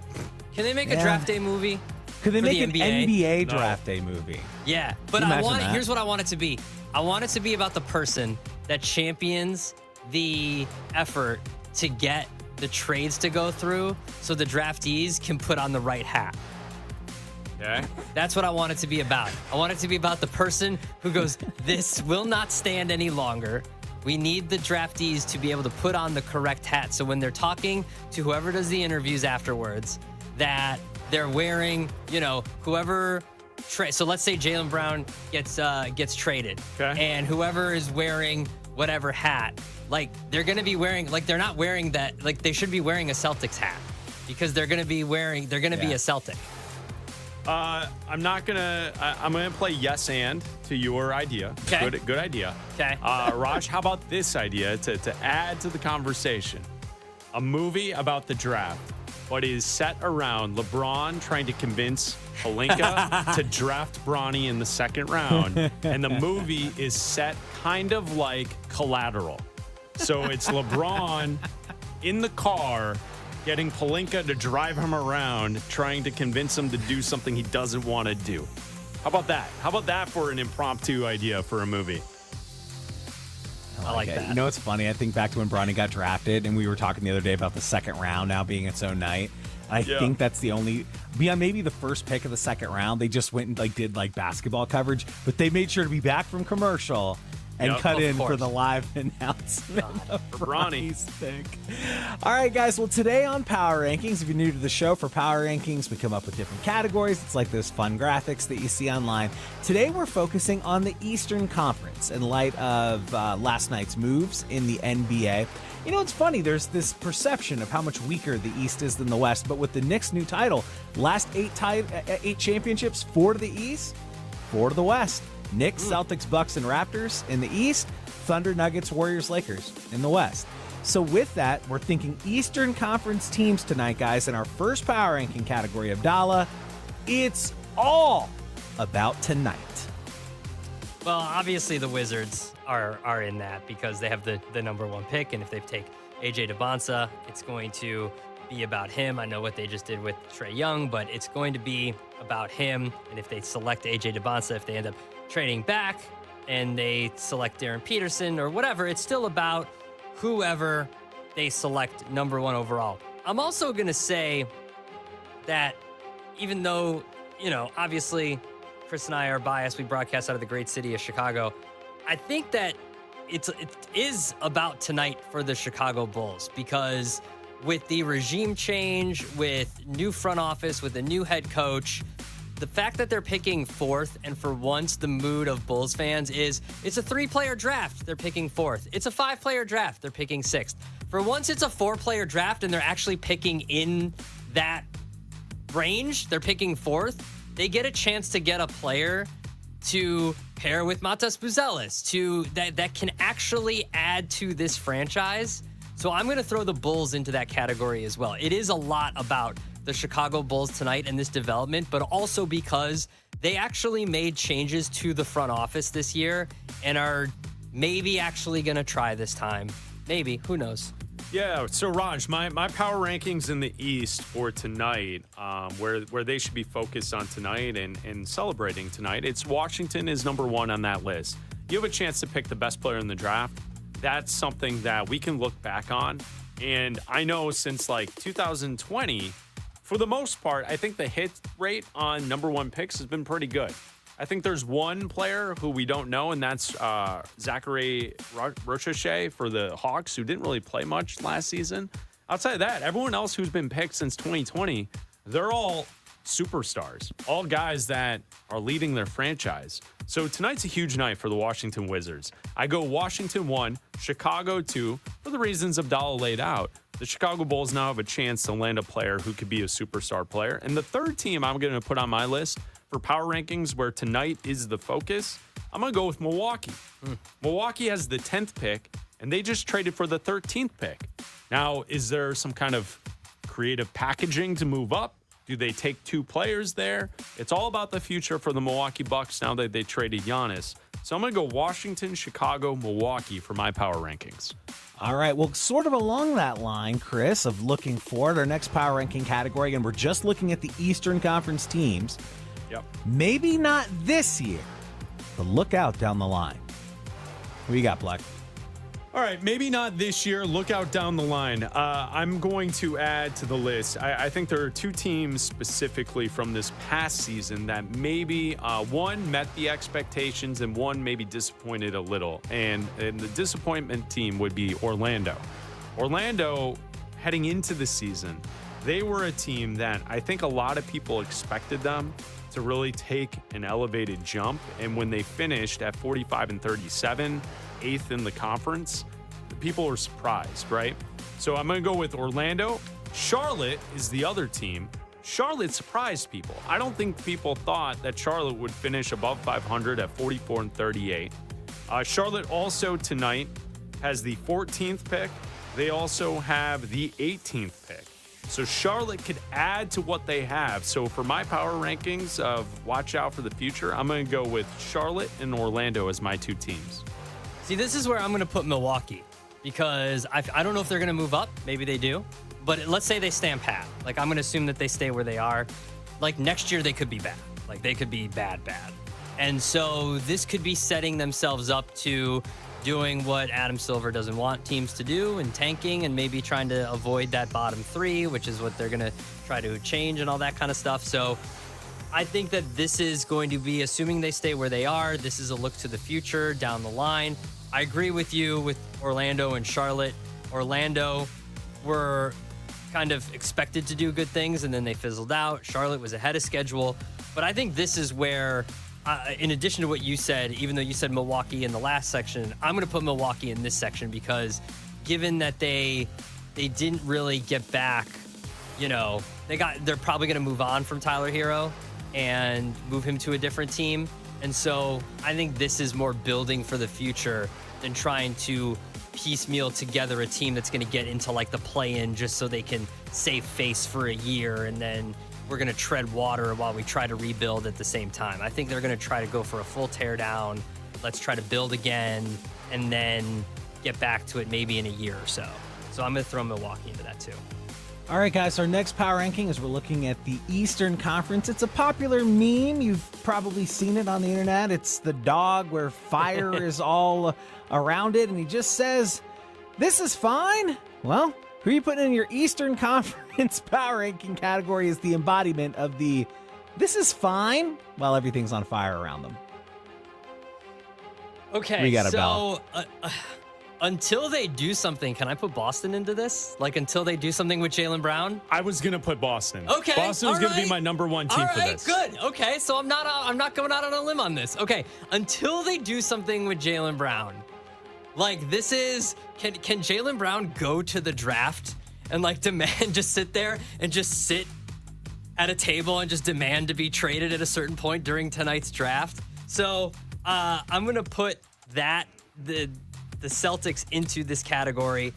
I don't know if anybody else needs to do any real tweaking into this. I think the Heat need to do some more things. Like the Heat need to do other things. This is not fine. They can say this is fine, but I think they know. I think that, everybody in the Heat organization, Pat Riley, Eric Spoelstra, they know that they're not done. So they know that this isn't fine.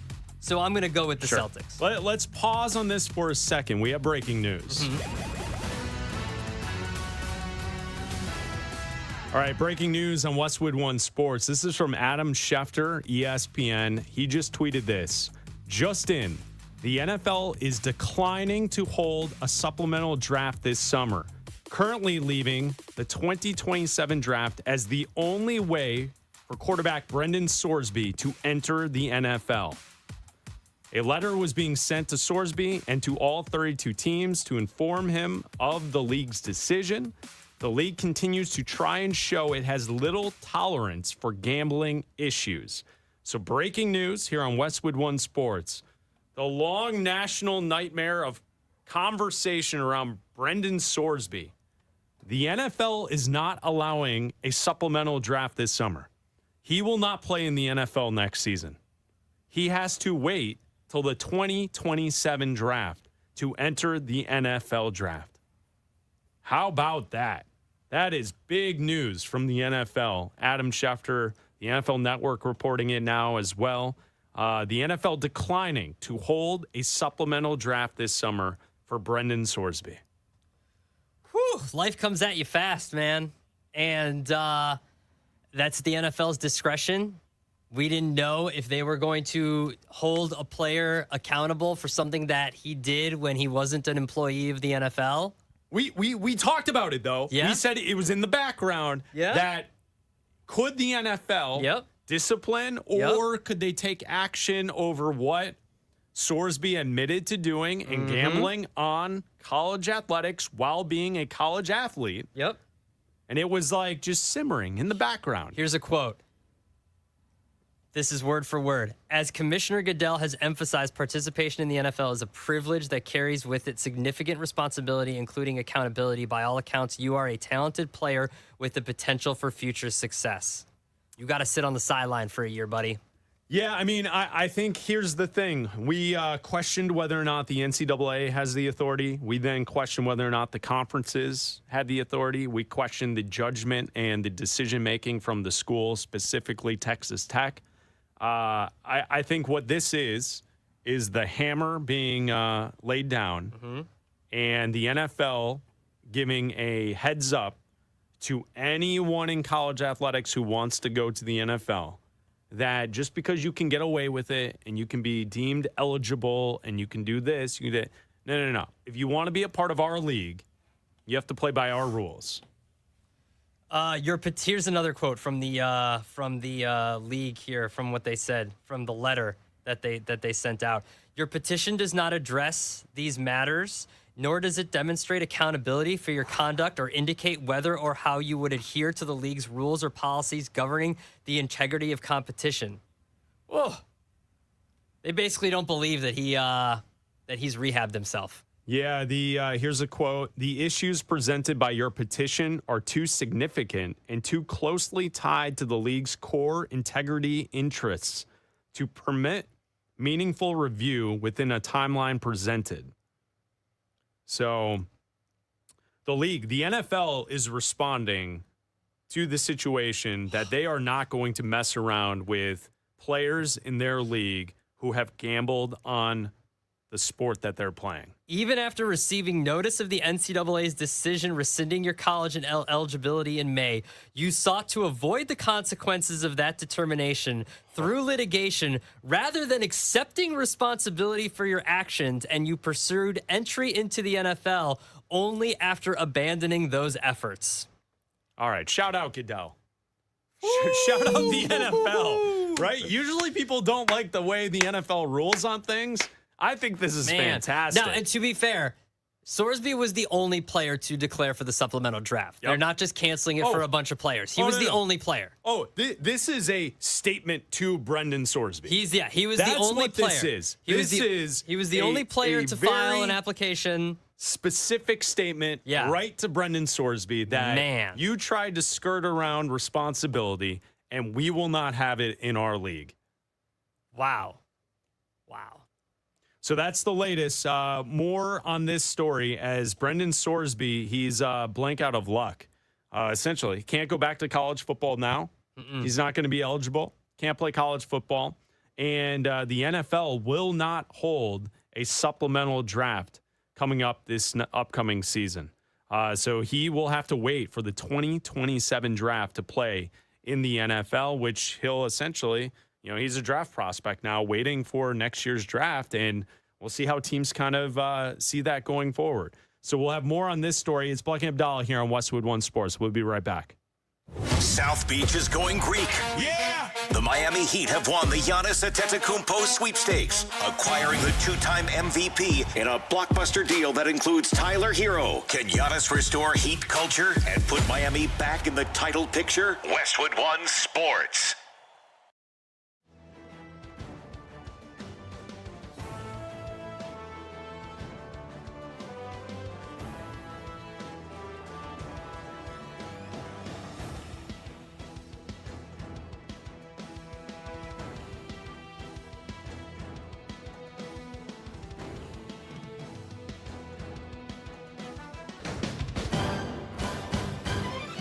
At the tone, the broadcast will begin in 4 minutes, 30 seconds.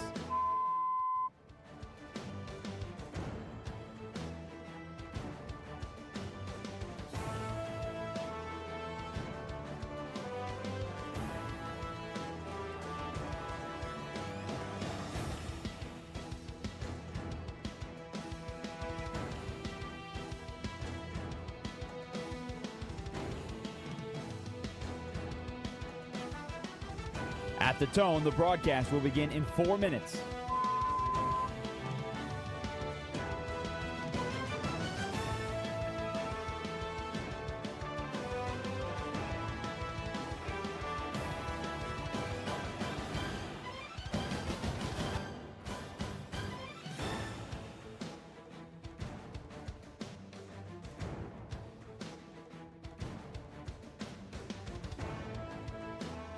At the tone, the broadcast will begin in 3 minutes and 30 seconds.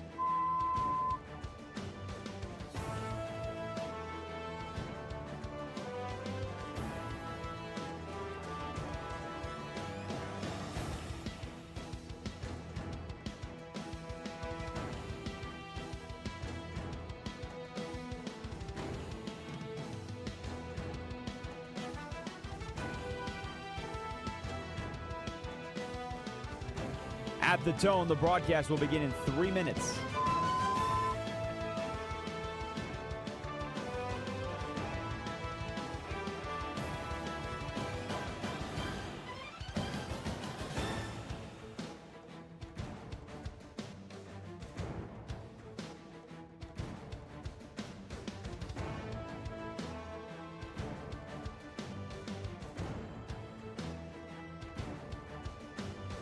At the tone, the broadcast will begin in 2 minutes, 30 seconds.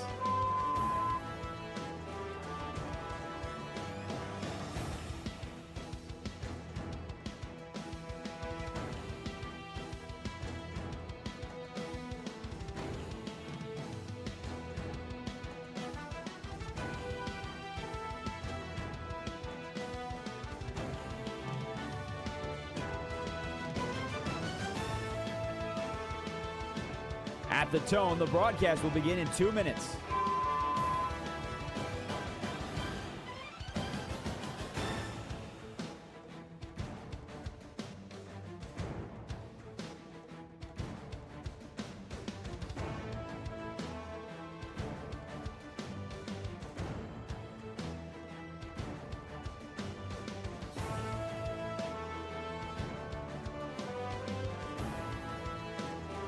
At the tone, the broadcast will begin in 1 minute, 30 seconds.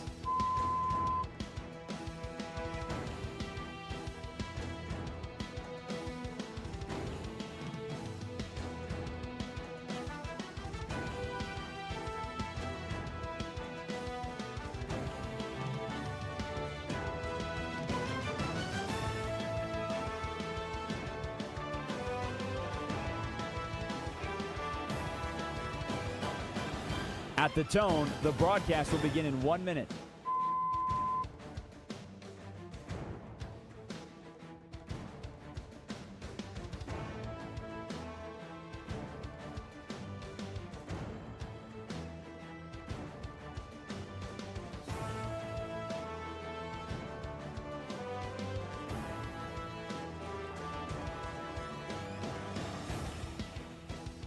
Stations, this is your final time check. At the tone, the broadcast will begin in 30 seconds.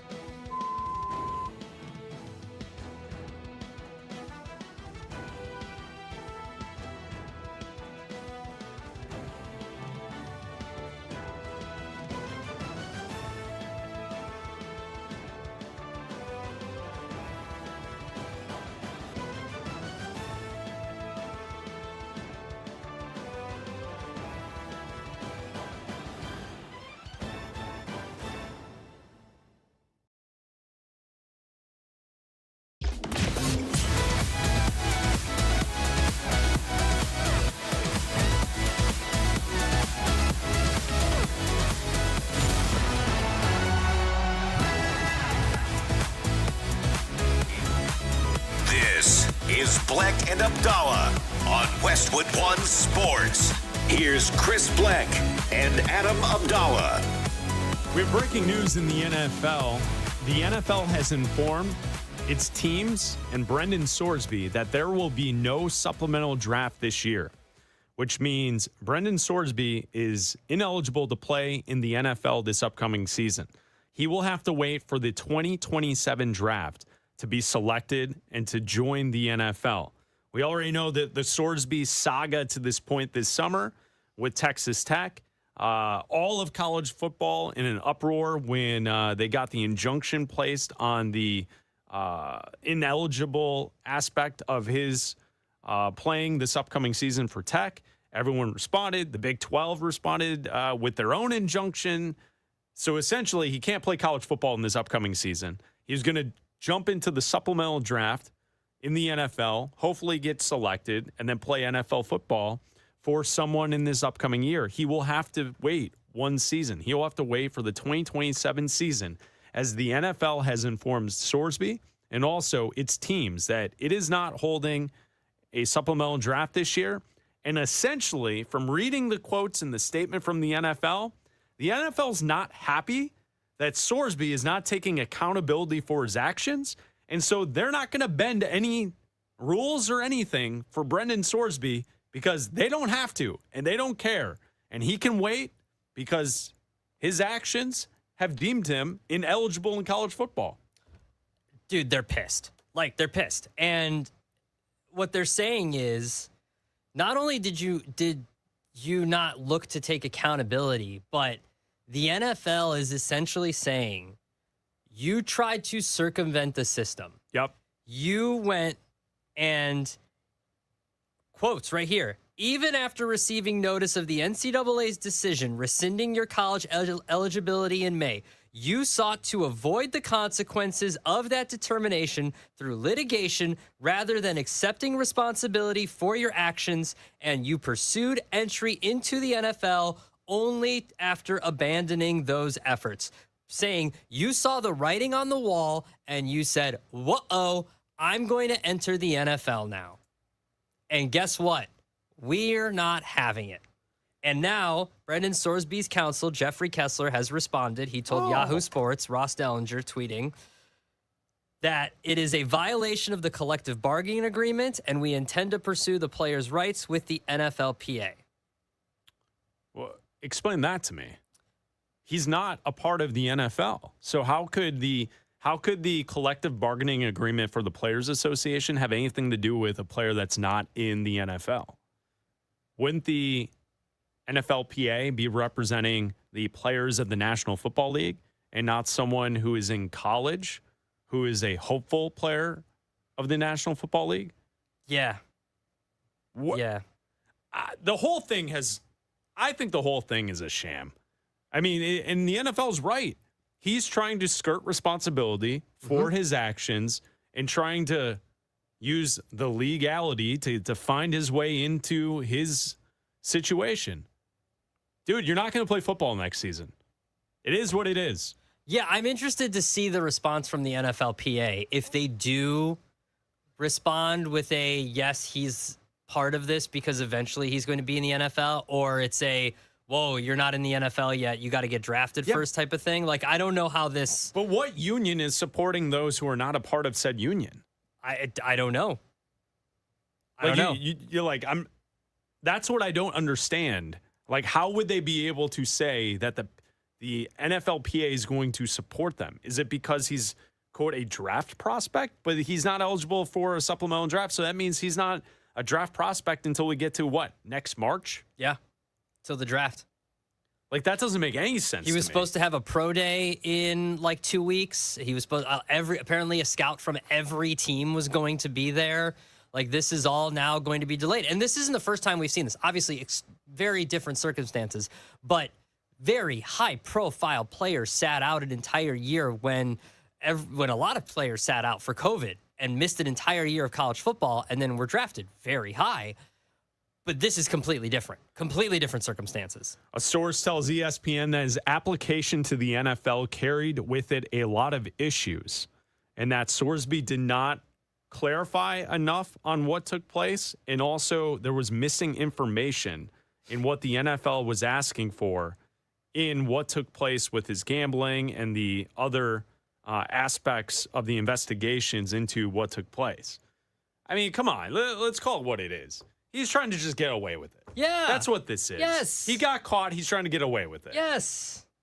That's exactly what it was. So that's the latest news from the NFL. There will be no supplemental draft this summer. Brendan Sorsby will have to wait for the draft next year, 2027, to join the NFL. And I guess we'll have to get clarity on whether or not the NFLPA can battle for someone who's not even a part of the union. I don't understand that. If I were the NFLPA, I would not take up this fight. Yeah, I mean, the NFL is clearly drawing a line in the sand to set an example to any young kid who is in college, who hopes to get to the NFL one day, that gambling is not something to mess around with if you want to play in the NFL. I don't know how the Players Association would then stick up for that. Now they've filed appeals for players that have been caught gambling before, but that's what you do as a player association. A player gets suspended, you file an appeal. That's what you do. But those players are a part of said union. Exactly. This is completely different. I would not take up for a player that is not in the union yet. That's what I would do. Yeah, and we'll see how it goes. And once again, with Brendan Sorsby, it's going to go back to court. So then we're going to back and forth in court because poor Sorsby didn't get his way. So now he's going to try and force his way in. Man. I'm going to force someone to take me on their team. Man, I kind of wanted to know what the bid was going to be. Yeah, no, I agree. I agree with that. Can we see what the emails would have been? Can we do like a fake one? Goodell should just throw one out there and like have it go to all the team's spam email. Because like the reason we're joking about it is the way they conduct the supplemental draft is through email. Yeah, yeah. So Goodell should throw out like a spam one. And like if you don't check your spam box, you don't get it. You miss it. Yeah. Right? I just want to know what the value would have been. I want to know what teams would have thrown out for Brendan Sorsby if he would have gone for a 3rd round pick or a 4th round pick. That's all I want to know. Yeah, and I think like in the story, if you were a team and you were like dead set on drafting him this way, you know, obviously you can pick him next year, 2027 NFL draft. If anything, you might be getting value now. Maybe. I'm guessing what will happen, what will take place, what we saw last year. Quarterbacks we don't expect, like Fernando Mendoza, will have a great season. They'll jump up on the board. Sorsby will fall because of this stuff going on off the field, and then also he didn't play. Yeah. Like, this isn't Micah Parsons sitting out a year. This isn't Jamar Chase sitting out a year. No. It's not the same thing. No. It's Bleck Abdalla here on Westwood One Sports and the Westwood One Sports app. So that's a huge story in the NFL. No supplemental draft this summer. Giannis was traded last night to Miami. What does this mean for the Heat? Where did they stack up in the Eastern Conference? We'll talk about that coming up next. This is Westwood One Sports.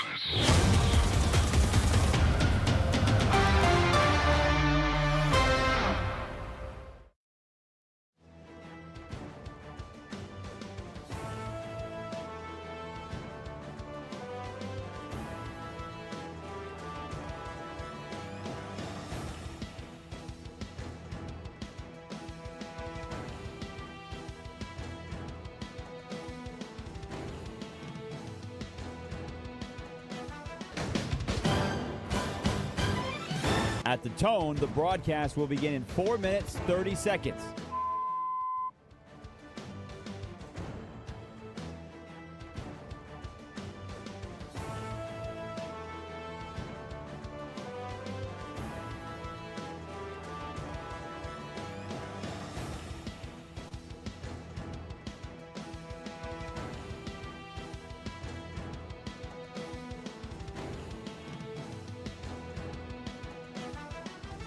At the tone, the broadcast will begin in 4 minutes.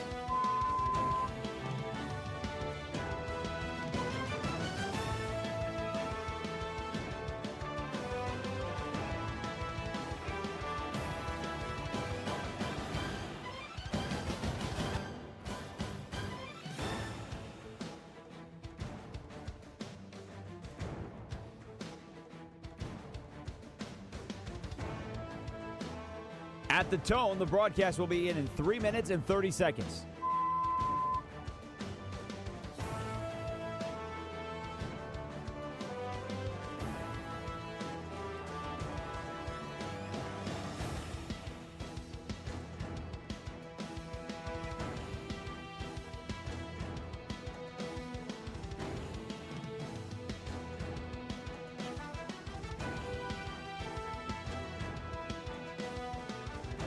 At the tone, the broadcast will begin in 3 minutes.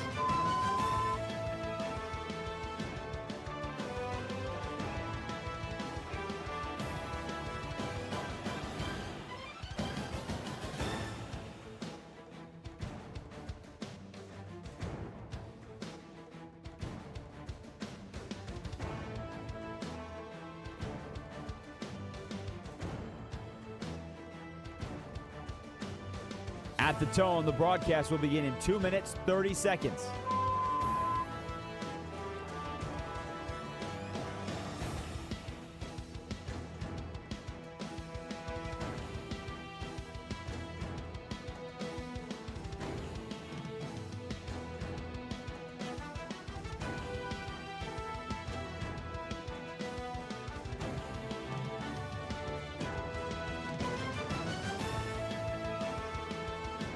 At the tone, the broadcast will begin in 2 minutes.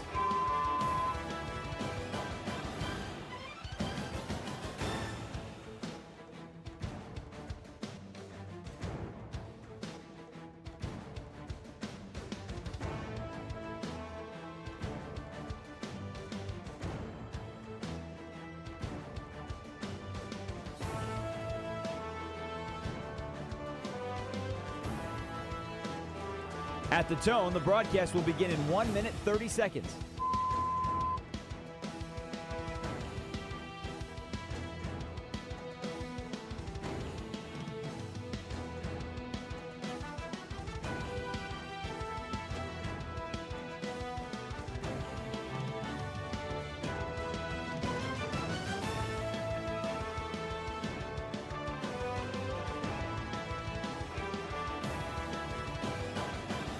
At the tone, the broadcast will begin in 1 minute.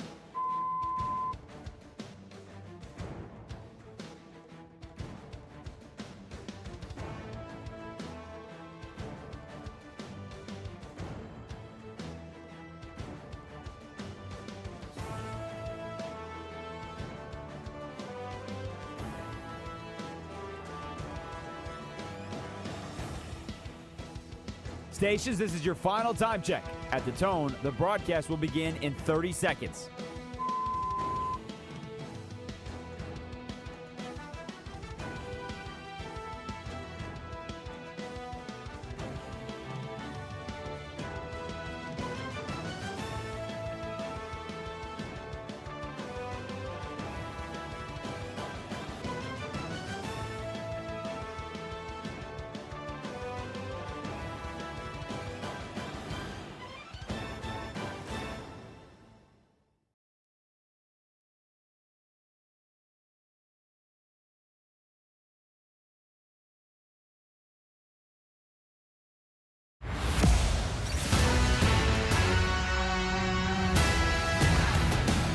This is Bleck and Abdalla on Westwood One Sports.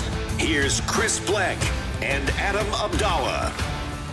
That's right, Bleck and Abdalla here on Westwood One Sports, the Westwood One Sports app, Sirius XM Channel 375, all of our great radio affiliates around the country. I'm Chris Bleck along with Adam Abdalla, broadcasting live from downtown Chicago, on the air until 3 Eastern, hanging out with you at 310-840-4910. A lot of breaking news today. A lot going on. We have the NBA draft tonight, 8 Eastern from New York, Brooklyn, Barclays Center. That's where the NBA draft will take place tonight. We also have the news in the NFL that there will be no supplemental draft in the NFL this year. So, Brendan Sorsby, you're out of luck. You're not going to play in the NFL. You have to wait until the 2027 season, the 2027 NFL draft, to be selected by an NFL team. The NFL just announced that about 15 minutes ago. So we're talking about that. And then also last night, Giannis Antetokounmpo was traded to Miami. And the Miami Heat now are gearing up for a championship run. And once again, Pat Riley gets it done. He lands a star. He landed LeBron James in the past. He landed Shaquille O'Neal in the past, Chris Bosh, Alonzo Mourning, Jimmy Butler, and now add Giannis Antetokounmpo to the list. Yeah, and it's a huge deal going into tonight's draft. Milwaukee gets a few picks. You've got Giannis going to the Heat. What are they going to do to kind of surround him and Bam Adebayo with more talent and more depth to compete in the East and where they stack up in the East? And then what's going to happen tonight? Is it an obvious thing that the Washington Wizards are going to take AJ Debonsa, or is it going to be something that we see Darren Peterson go? Is it going to be a trade back? Is it going to be Cam Boozer goes one? A lot of people think that Cam Boozer is the number one player in the draft. So a lot of things could happen today and tonight. And then, like you said, the breaking news that Roger Goodell said, hey, guess what? All this talk that everybody's been doing for the last 2 weeks about where Sorsby could be drafted, what could happen to him. No, we're not letting a player who tried to circumvent the system, who got busted for gambling in college, try to come in and be drafted and make a bunch of money in our league. We don't tolerate gambling, whether it was in college or pro. Sorry, you're not coming into the NFL this year. It's Bleck Abdalla here on Westwood One Sports and the Westwood One Sports app. So Giannis joining the Miami Heat. The Heat send back 3 first-round picks, including tonight's 13th pick overall in the NBA draft, Tyler Hero and some other players as well. So picks and players going back to the Milwaukee Bucks, Bobby Portis and Giannis going to Miami. So the Miami Heat now have 2 players in Giannis Antetokounmpo and also Bam Adebayo, who are both stars. Giannis, obviously, is a superstar. He's a top 10 player in the NBA. He will be 32 in December. He is still in his prime, a 2-time MVP. He's won an NBA Finals MVP. He won the finals and a championship with the Milwaukee Bucks in 2021.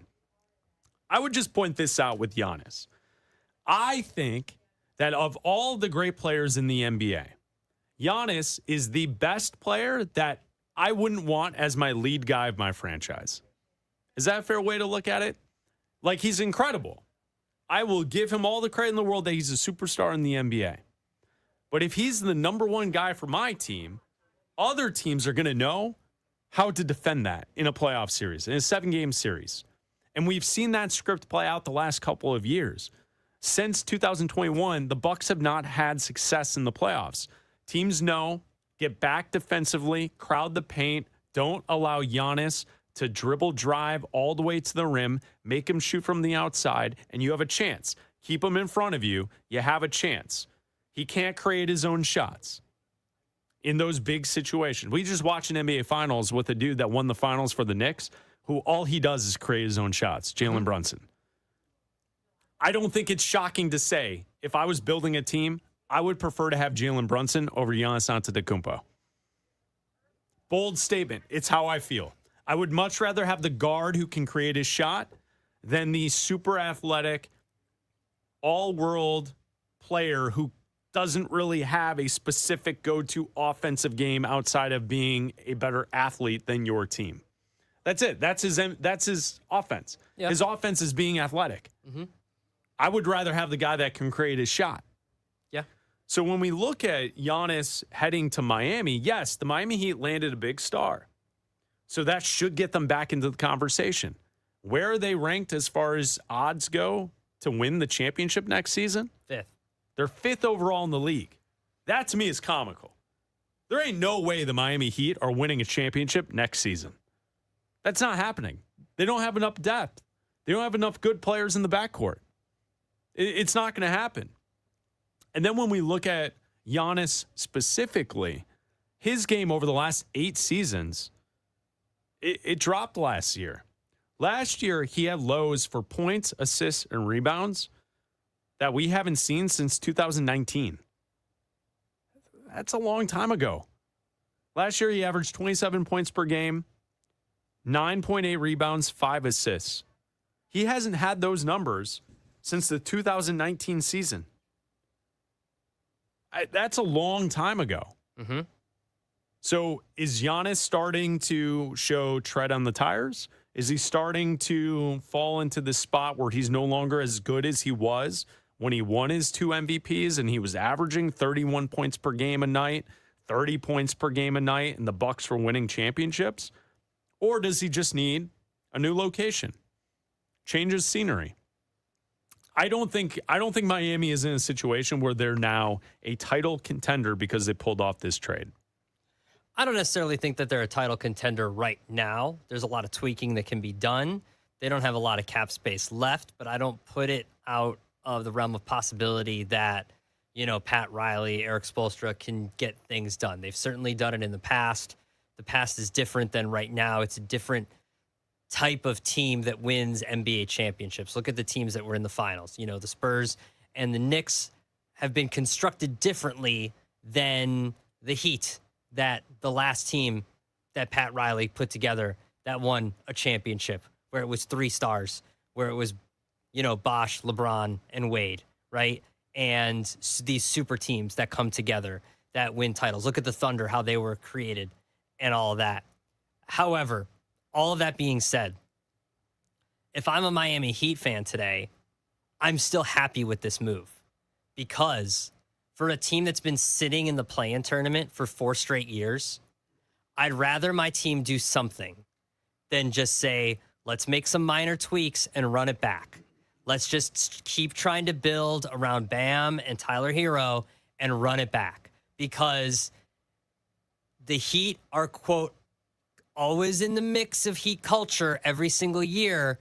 But the last time that they got somebody was Jimmy Butler, and it didn't work. They didn't get a title out of it. I mean, they got to the finals, but they didn't win anything. So at least this has a potential to get them back to the finals. So with this move, at least Pat Riley did it again. He got them a top 10 player in the NBA. He got them another superstar to pair with Bam Adebayo, and it's something rather than just running it back into the play-in tournament once again. Because once you get into, if they're a 5th seed, if they're a 4th seed in the East, they can still do something in the playoffs, I feel like, because they're not done. The season doesn't start tomorrow. It's not like the draft is tonight and tomorrow and the season starts on, Thursday. There's still a lot to be done, and this team can look completely different than it does today. Yeah, so, I mean, that's certainly the case. It's just there's a lot of work to be done. I know. I'd just rather a team do something than nothing. Yeah, I mean, okay. Yeah, I mean, I'm not going to argue with you on that. I just think that when you look at the depth of the teams who are at the top, what New York was able to do this year, they had depth. Oklahoma City, they have depth. San Antonio, depth. Even the lesser teams who didn't quite get there, that lost in the playoffs, Detroit, Cleveland, those 2 teams have depth. Mm-hmm. We're not building teams with superstars and like the buddy. I'm going to link up with this guy and we're going to go win a title, the 2 of us alone. That it seems like that was a generation ago in the NBA, and we've now moved into this new era where you have to have depth on the team. And to the point that you were making about how it didn't work out for the Heat the last time they went and got that guy with Jimmy Butler, I mean, I guess it's all about your perspective. Sure, they didn't win a championship, but Jimmy Butler in that run with the Heat, they got to the finals twice. They got there in 2020, and they also got there in 2023. So, yeah, it's all about perspective and success. As a fan of a team that hasn't had that in a long time, I would take 2 finals runs. But if you're a fan of a team that expects championships, yeah, you look at it as a failure. And the last 3 years specifically for the Miami Heat, they lost in the first round in 2024. In 25, they lost in the first round. And last year, they didn't even make the first round. They're just a play-in team. Mm-hmm. So this should get them back to the first round, but I don't think this puts them in the top 4 of the conference. I think you're still behind New York, Boston, Detroit, Cleveland, at least, when you stack it up. Well, that depends. What does Boston do with Jaylen Brown, and how did they look without Jaylen Brown, and what did they get back in return? What did they look like? Obviously the Knicks, all their starting five are going to be back. They're still going to be a deep team, but they're not going to go into the second apron, as James Dolan has said. I still think they're going to be great. I still think they're the best team in the East. Even if they do have to move on from some of their depth pieces, they're still going to find a way to get back there. But I do think that from what I saw in the playoffs last year, this team, the Heat is currently constructed in whatever they add, I think they can make a run and be better than what I saw from Atlanta. I think they're on par with what I saw from Cleveland last year, or in the playoffs last season, like a few weeks ago, a month ago. Like, it's just, I don't think that it's very top heavy in the East. You've got Boston right now until they get rid of Jaylen Brown, and the Knicks. And then after that, everybody's still kind of jumbled together. Like, it's still very top heavy. We're not talking about a big, we're not talking about the West here where you've got a bunch of teams that are fighting for position. We're talking about two teams at the top for now, and then there's a pretty significant gap, I think, between those two teams and everybody else. This is how I would rank it right now. You can text or call the show at 310-840-4910. In the East, I have the Knicks 1, Boston 2, asterisks next to Boston because we don't know what's going to happen with Jaylen Brown. He could get moved tonight. So we'll see. But right now, with Brown on the team, I got them 2. Detroit 3, Cleveland 4, Toronto 5, Atlanta 6. And then at 7, you could make a case for Philly, Miami, Charlotte, Orlando. I think all 4 of those teams have a right to think that they're in the playoffs or the play-in. Outside of that, Indiana, Chicago, all the other teams in the conference, you got to prove something. You got to improve a lot to get into the playoff mix in the Eastern Conference. So, yeah, Miami is improved, and you're right. They did do something, and I would rather do something than not do anything. I just don't know if it moves the Miami Heat into the conversation of championship contenders for this upcoming season. On the flip side, the Bucks, what were they going to do? They got back Tyler Hero and picks, 3 first-round picks, the 13th pick tonight. I think that's the best that you could do kind of in this situation. Mm-hmm. But I also feel like, does it kind of give the vibe that times have changed to a certain extent in the NBA? Where superstars are no longer holding franchises hostage. Like, it felt like the Bucks kind of were proactive in this trade of Giannis. Like, they came to the conclusion at some point in this last season that he needed to be moved, and that they got a great deal out of it coming back from Miami with the 3 first-round picks and Tyler Hero and other players, that it doesn't feel like the way it was maybe like 10 years ago, where the NBA, the superstar was essentially holding the franchise hostage to meet every one of their demands, or else I'm going to force a trade. It didn't really feel this way. It felt like the Bucks the entire way were like, yeah, you got a problem with it? Yeah, you don't like being in Milwaukee? Yeah, you don't like this franchise? All right, we'll deal you. And when the owner goes out and says, I'd like a resolution before the draft, it's a pretty obvious tell that, like, okay, they're over it. They're over the Giannis thing.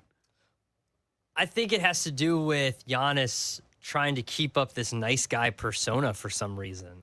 That Giannis was hell-bent on always saying, well, that's not coming from my camp, and you need to always listen to what I'm saying and not listen to the rumors out there, and nobody from my camp said that I want out, and I didn't say I wanted out, and my brother didn't say I wanted out, so where are these rumors coming from? Like, he always was trying to be Mr. Nice Guy and not disrupt the fan base, right? And that's the issue, where you've got other stars that are clearly like, yeah, I want out. Like when it's like when a leak comes out, it's, yeah, I want out, or they don't go out of their way to squash the rumor. Whereas Giannis constantly went out of his way to be like, in life, aren't there always trades? Don't we trade everything in our lives? And like, he's trying to like wax poetic about what the true meaning, like if you look up in the dictionary, what does trade really mean? Like, well, I mean, even this week, he was quoted in saying that He doesn't want to get out of Milwaukee. He just doesn't want to play for the Bucks. Right. Like, I mean, like, what are you doing? End are you the gonna charade. commute? What are we doing here? What are you, a big cheese curd guy? Like you're looking to I mean, they like are save good. face They're with squeaky. with Big Dairy in Wisconsin? Like what? He likes the Marsh Cheese Castle. like, what can I say? What the hell are you doing, Giannis? So I think he just wants to be, you can't please everybody. And he was trying to please everybody. He's trying to please himself because he wants out, excuse the expression. And I think he wants to he's also trying to please the fans by not upsetting them. And I think that you can, look, no, I don't think the Bucks fans can be upset. You got a championship. And when you draft a player like that, and the story of Giannis is a Disney-like story, where a fairy tale-like story of where he came from, where he was drafted, how he came up, you got your championship. That's all you can ask for. Your superstar who came from nothing got you a championship, and now he's going somewhere else. I don't think you can be upset. And he tried his best to try to play both sides and not make the fan base upset. Yeah. And now he's in South Beach. And now Miami has a chance to build around Bam and Giannis. Yeah. And so that was a huge trade. And we'll see if anything else happens tonight, most notably around Jaylen Brown. Because Jaylen Brown and the Boston Celtics, I'm guessing that situation's not going to go over well where they try and bring him back. Yeah. Argue with your grandma. But we're not going to argue with our grandma. I don't Jaylen. want to. We're not going to argue with your grandma. I don't have any grandmas. Yeah, they're gone. But thank you, Jaylen. Thank you for the suggestion. But we'll see tonight whether or not he gets traded on draft night. Because I don't think that's going to work. I don't think bringing Jaylen Brown back to the Celtics, there's too much out there that he wants his own team. He wasn't happy with Jason Tatum. Mm-hmm. Like, that's the opposite. That's a guy that does not care about public perception. No, he doesn't. And he wants out. So yeah.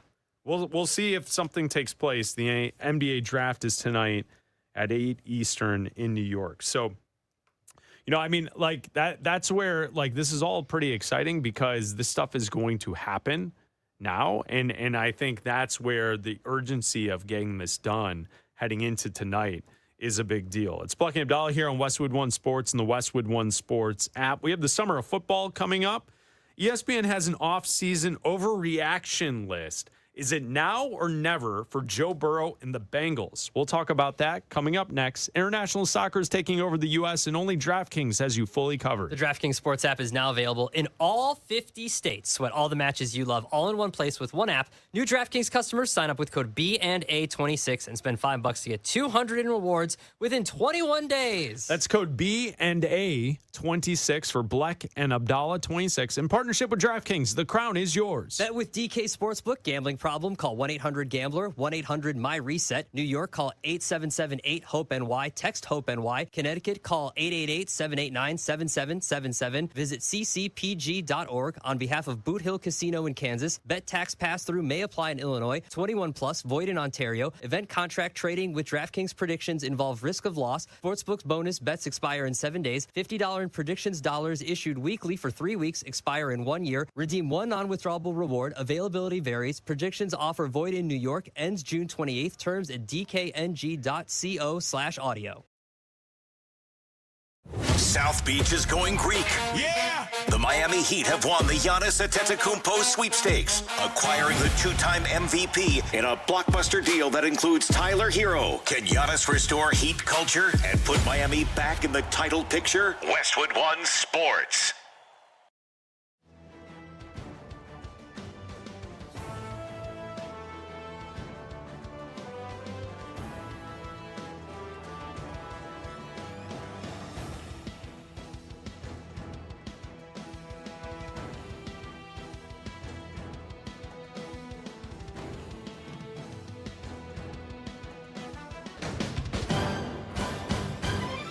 At the tone, the broadcast will begin in 4 minutes, 30 seconds.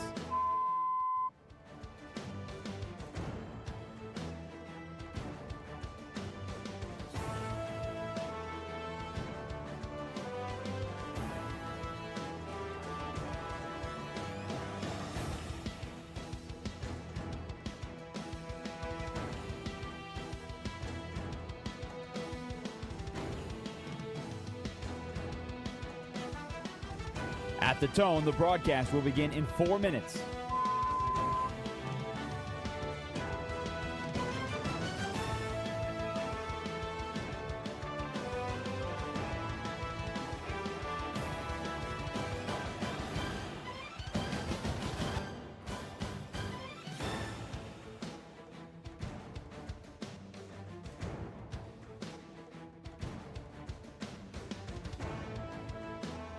At the tone, the broadcast will begin in 3 minutes and 30 seconds.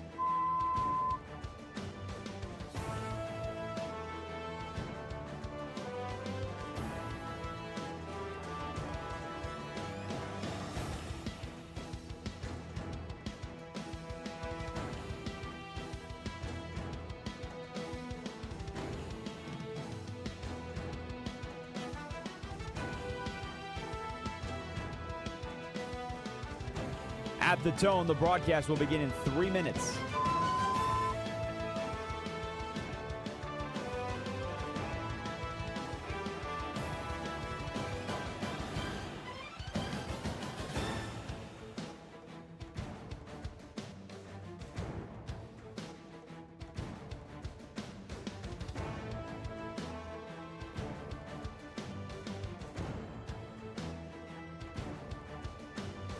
At the tone, the broadcast will begin in 2 minutes, 30 seconds.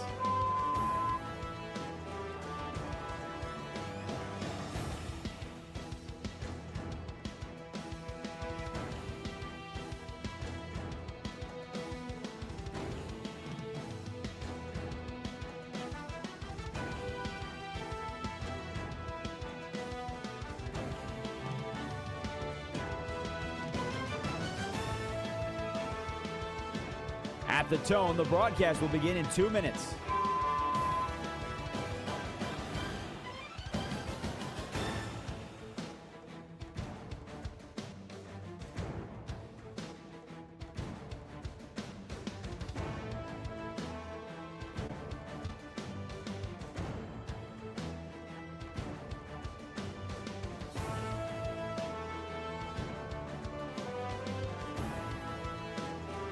At the tone, the broadcast will begin in 1 minute, 30 seconds.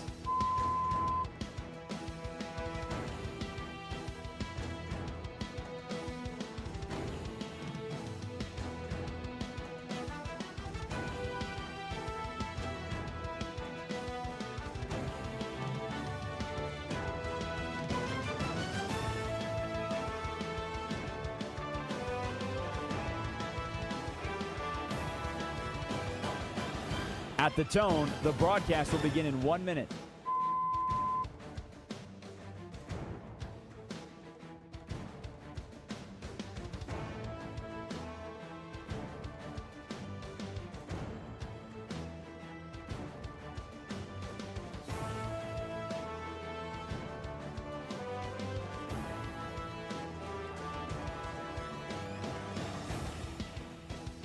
Stations, this is your final time check. At the tone, the broadcast will begin in 30 seconds.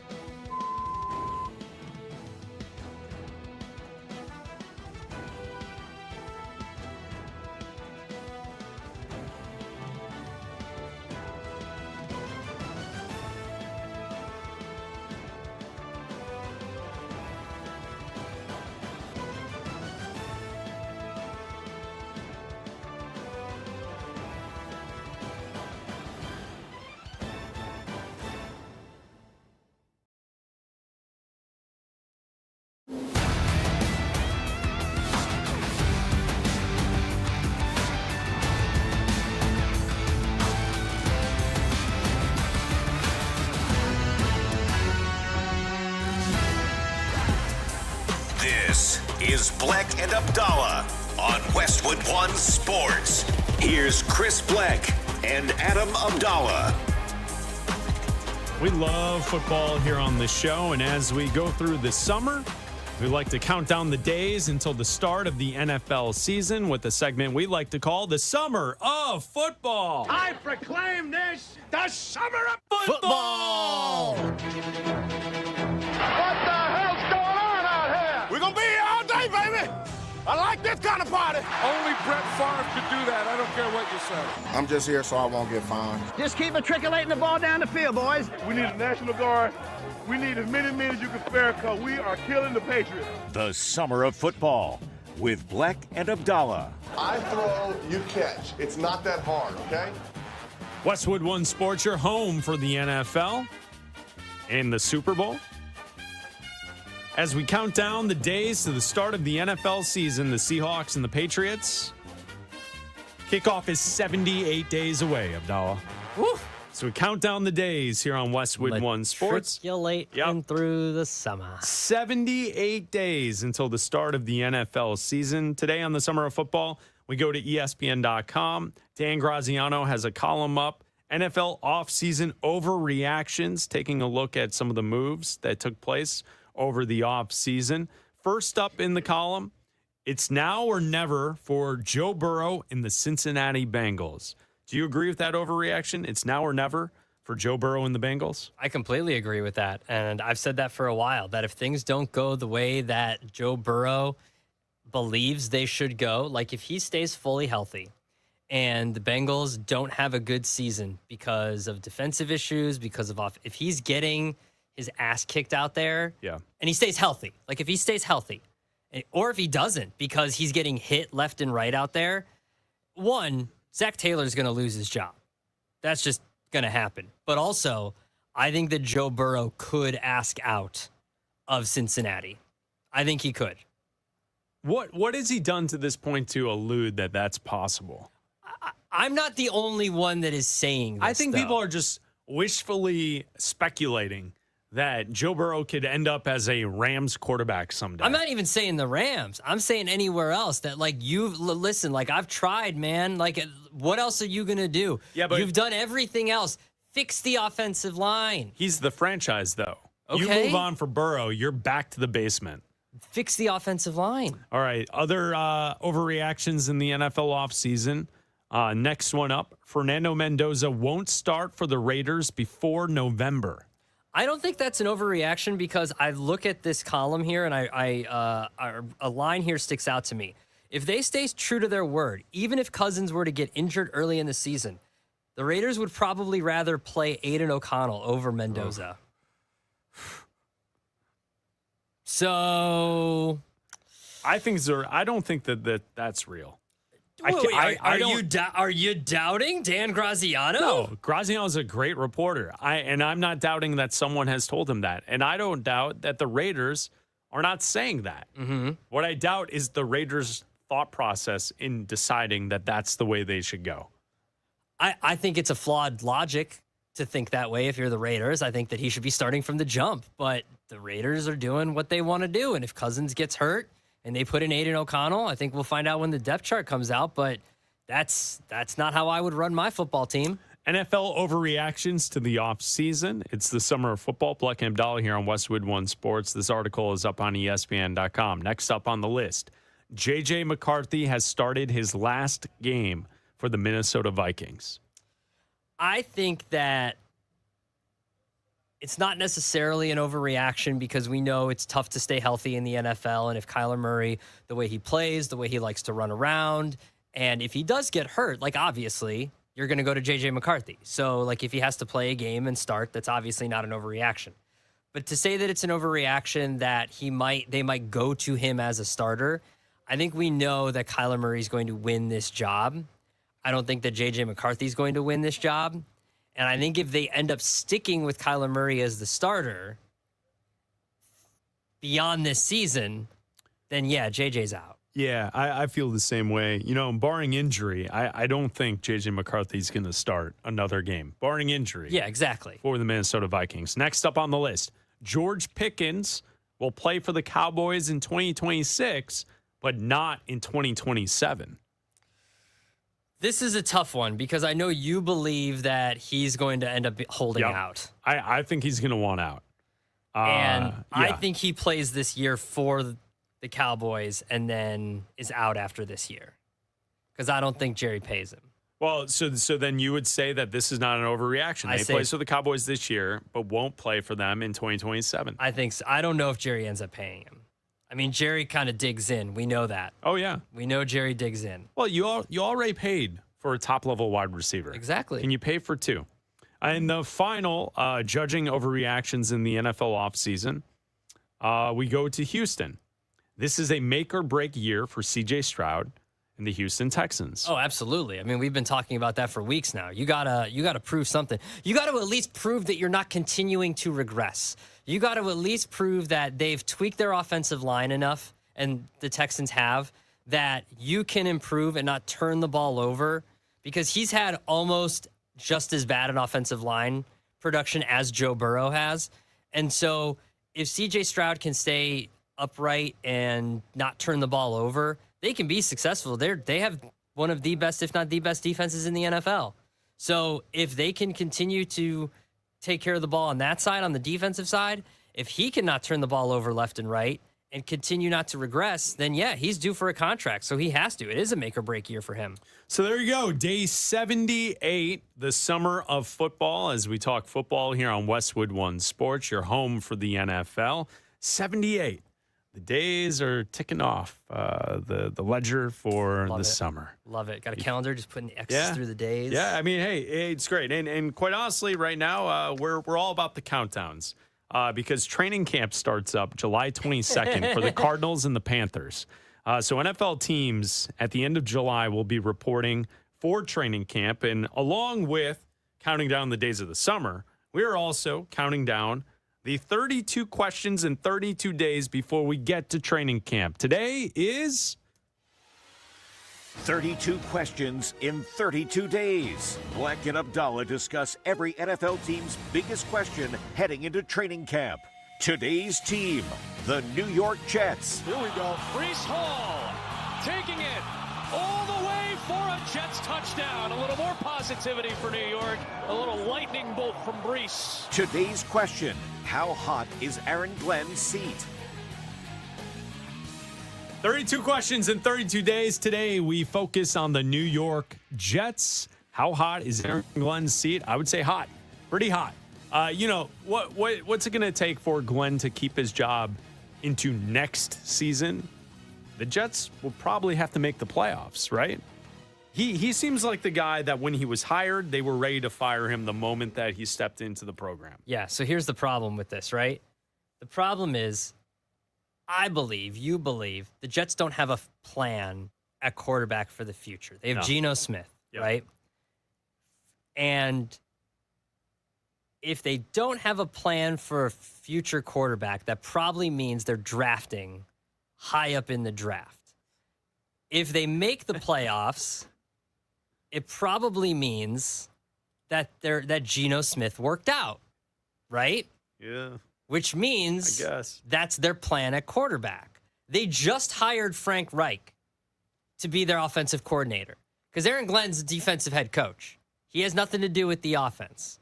So if you just hired Frank Reich, that doesn't mean you can't fire everybody. It doesn't mean that. But would you trust it? Let's say you're drafting first overall or second overall. You got Arch Manning, you got Dante Moore. You got either of those guys. Do you trust Aaron Glenn and Frank Reich to be those guys for that quarterback of the future, for Arch Manning and for Dante Moore? No, hard pass. No. So then move along. So then what are we doing here? Yeah, and I would say you said he doesn't have anything to do with the offense. How much does he have to do with the defense? I mean, I would say he's a defensive head coach. No, I know. But last year in defensive yards per play, they were 24th. Exactly. So, like if you are a coach that comes in and your side of the ball, offense or defense, year one, you got to get that right.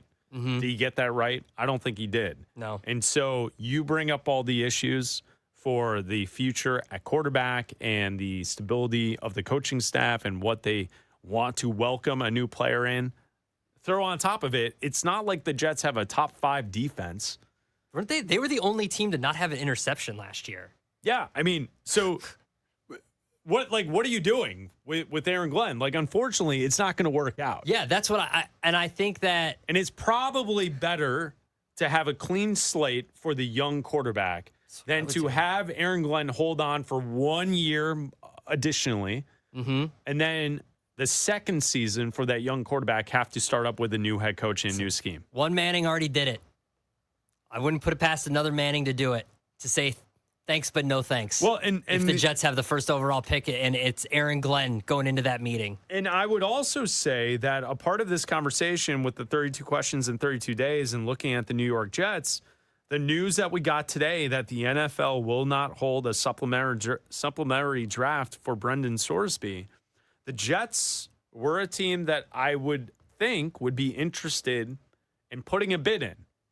Now, what level of a bid?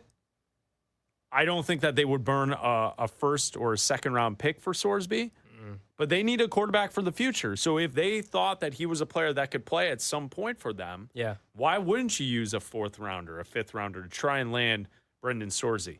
That will not take place now. No, absolutely not. And again, look, if they make the playoffs and his seat is not hot anymore, then if you don't think Geno Smith is your quarterback for the future, you could draft Brendan Sorsby probably in the second or third round if you want to, if that's where he ends up falling. By all means, you can do that because Aaron Glenn will be the coach. You'll be in the playoffs. You'll have a high draft pick. Or not so high, you'll be later in the round, And so you'll be fine. But I think we all expect the Jets to be bad and to be picking in the top 3 or 4 and to be selecting a quarterback. And if I am one of those quarterbacks, and if I'm the front office, I don't trust Frank Reich or Aaron Glenn to be the mentoring and coaching up that. I want someone that's been in the same room with a McVay or a Shanahan. That's what I want. That's what everyone wants. Exactly. That's what everybody wants. Come on, what are we doing? The Jets will report to training camp on July 28th. So we're counting down the days to the start of the NFL season, also counting down the days until the start of training camp. It's Bleck Abdalla here on Westwood One Sports. Sponsored by Progressive Insurance, protecting small business vehicles, protecting your business vehicles 24/7. See if you can save at progressivecommercial.com. So the latest on Brendan Sorsby, the NFL has laid down the hammer. They have ruled that there will be no supplemental draft. What does it mean for Sorsby? We will tell you coming up next. The U.S. men's national team is 2-0 for the first time since 1930. After an historic start, is it too early to dream of America celebrating its 250th birthday with a World Cup trophy? Westwood One Sports.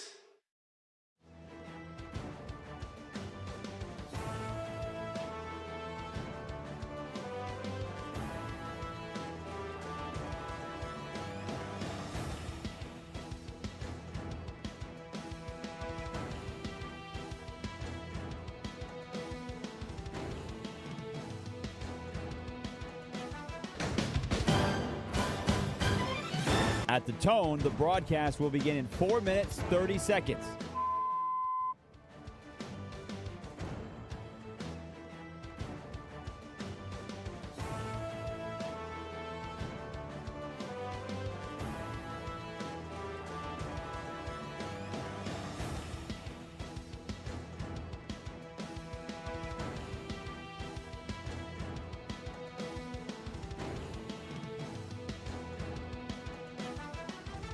At the tone, the broadcast will begin in 4 minutes.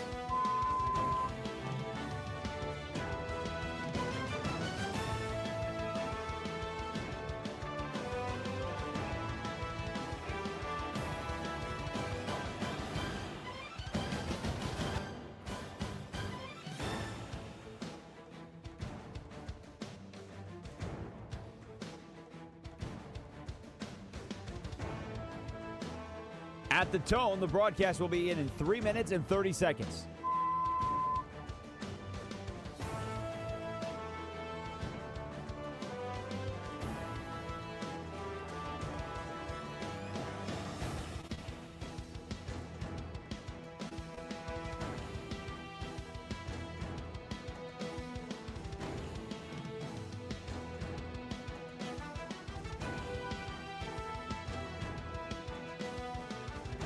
At the tone, the broadcast will begin in 3 minutes.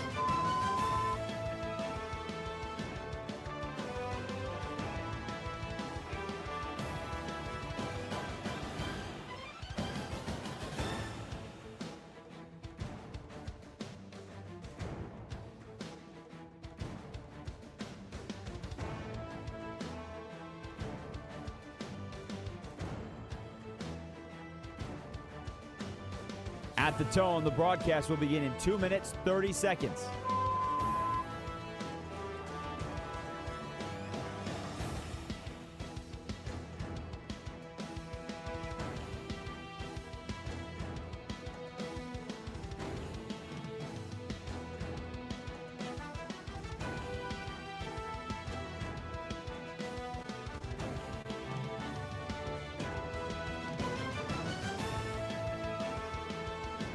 At the tone, the broadcast will begin in 2 minutes.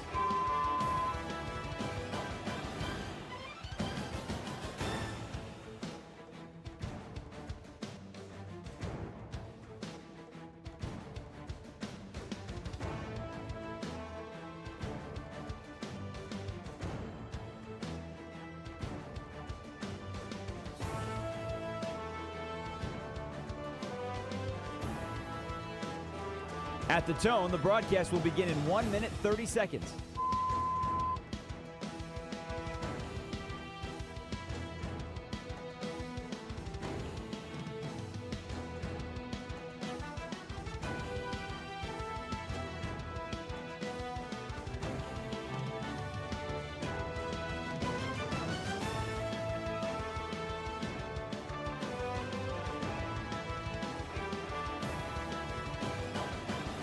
At the tone, the broadcast will begin in 1 minute.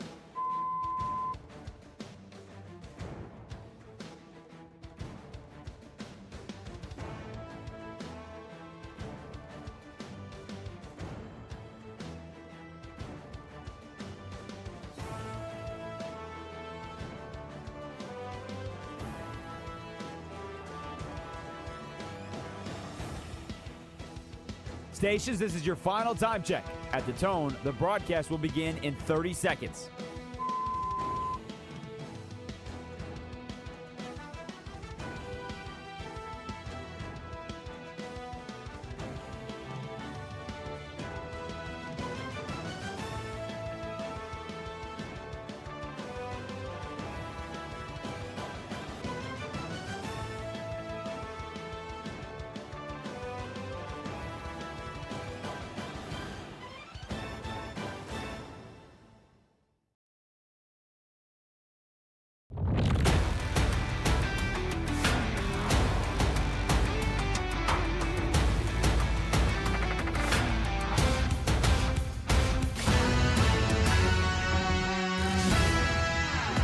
This is Bleck and Abdalla on Westwood One Sports. Here's Chris Bleck and Adam Abdalla. If you missed any portion of today's show, make sure you check out the podcast on Apple and on Spotify. Also, you can watch the show on YouTube, Bleck and Abdalla Show. The live stream is up each and every day. Like and subscribe to our YouTube channel. Thank you to Raj and Roy for producing today's show. Coming up next here on Westwood One Sports, Jim Rome and the Jim Rome Show coming up in 15 minutes right here on Westwood One Sports. We had big news in the NFL earlier today. Breaking news, the NFL has decided to not hold a supplemental draft this summer, currently leaving the 2027 draft as the only way for Brendan Sorsby to enter the NFL. So a letter was sent to Brendan Sorsby and to all 32 NFL teams informing them of the league's decision. And the league essentially is laying down the law that they will not tolerate gambling issues with players trying to enter their league. And so the NFL released the letter sent to Sorsby. And the way it reads is that they're calling out Sorsby for trying to skirt responsibility for what took place gambling in college while being a college athlete. Mm-hmm. And the NFL is not happy with it. And so they are not going to hold a supplemental draft this summer. And I don't blame them. You know, you have to lay down the law at some point. And I think that this was a good opportunity to not necessarily make an example out of Brendan Sorsby, because what he did was wrong. He bet on his own team. He bet against players on his own team. he made $90,000 worth of bets. And I was listening when Jeff Schwartz was in for me, and he explaining that it wasn't $90,000 and the difference between $90,000 worth of bets and $90,000 of bets was great. Yes. And how that can be different. And then trying to circumvent the system by saying, I'm going to go to court. I'm going to get out of this. Texas Tech went to bat for him. They had the weird round table, and lawyers were involved. And then your conference was going against the school and all of this stuff. And then when the writing was on the wall and the schools came to him and said, hey, man, you're not going to get to play. That's when he said, okay, fine. I guess I'll go to the NFL. And the NFL said, no, you're not. Like the NFL saw this as him seeing this as a bailout. And they're not going to let him do this and be bailed out by the NFL. And they're going to use this as an example to every young player that says, hey, if you get caught doing something that is against our rules and the rules of college athletics, you're not just going to get a get out of jail free card and get to come make millions of dollars in the NFL. Like you have to sit out a year. You have to serve your time. And by that is you sit out a year, and we'll see if you get, we'll see what happens. And I'm sure he'll be drafted next year. I'm sure he'll be drafted. It might not be a first-round pick. It might be a second or third-round pick. Yeah. But he will get his money. He will be fine. And he'll be, look, it's not like Brendan Sorsby is going to be hurting for money here. Like, he'll be fine. He will be fine. He just won't play football this upcoming season. Yeah, he won't be in college. He won't be in pro, and we'll wait for the NFL draft next year. Yeah. When you and I are in D.C. getting ready for the NFL draft, we'll see if Brendan Sorsby's name is called, and we'll get a chance to sit down with him backstage. How great would that be? I would guess that he's going to be one of the non-attending. Yeah. Maybe after all this, he won't want to shake Roger Goodell's hand. Yeah, I'm going to guess he's one of the ones that we don't get a card for. It's Bleck Abdalla here on Westwood One Sports and the Westwood One Sports app. Following along with the World Cup, Portugal is up 4-0, 84th minute against Uzbekistan. In the World Cup action, Ronaldo got 2 goals today. Hey! So, hey, all the stars are getting 2 goals. All the stars are here. Yes, all the stars. England will play in a couple hours against Ghana. A lot of good action later on today. Harry Kane a star? Harry Kane? Yeah. To you and I, he is. I don't know. I know. I'm sure Raj has no idea who Harry Kane is, but yes, he's an elite striker. He is a star. We'll see if he gets a goal today. Yeah. So along with the World Cup, we have focused on the soup. It's called the World Cup of Soup. Yes. No soup for you. Bleck and Abdalla's World Cup of Soup. Soup is good food. Today's a doubler. Abdalla taste tested a soup earlier today on the show here in group stage. He will pick a country from each group. He will taste test the soup on the air.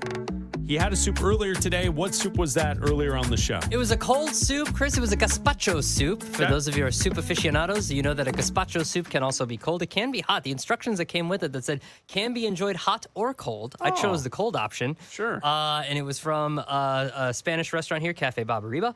And that was from Group H. And now we go to Group K. We're going to skip Group I and Group J right now. We're going to go to Group K. Group K. Who's in Group K? Colombia, Congo, Portugal, who's playing right now, and Uzbekistan. Oh, okay. So you got a soup from the Congo. I got a soup from Colombia. Oh, I got a soup from Colombia. It is called ajiaco. It is a traditional hearty chicken and potato soup from Colombia, particularly from Bogota, Colombia, known for its rich flavor from 3 types of potatoes, corn, and unique herb huacas. It is served with shredded chicken and a variety of toppings like avocados and capers. So here we go. All right, so here we go. It just kind of looks like chicken noodle soup, doesn't it? Yeah, it does. It does, but there's no noodles in it. I see potato. Yeah, there's potatoes. There's a lot. There's different. They are 3 different kinds of potatoes. There's some capers. There's some carrots, and there is a lot of chicken in here.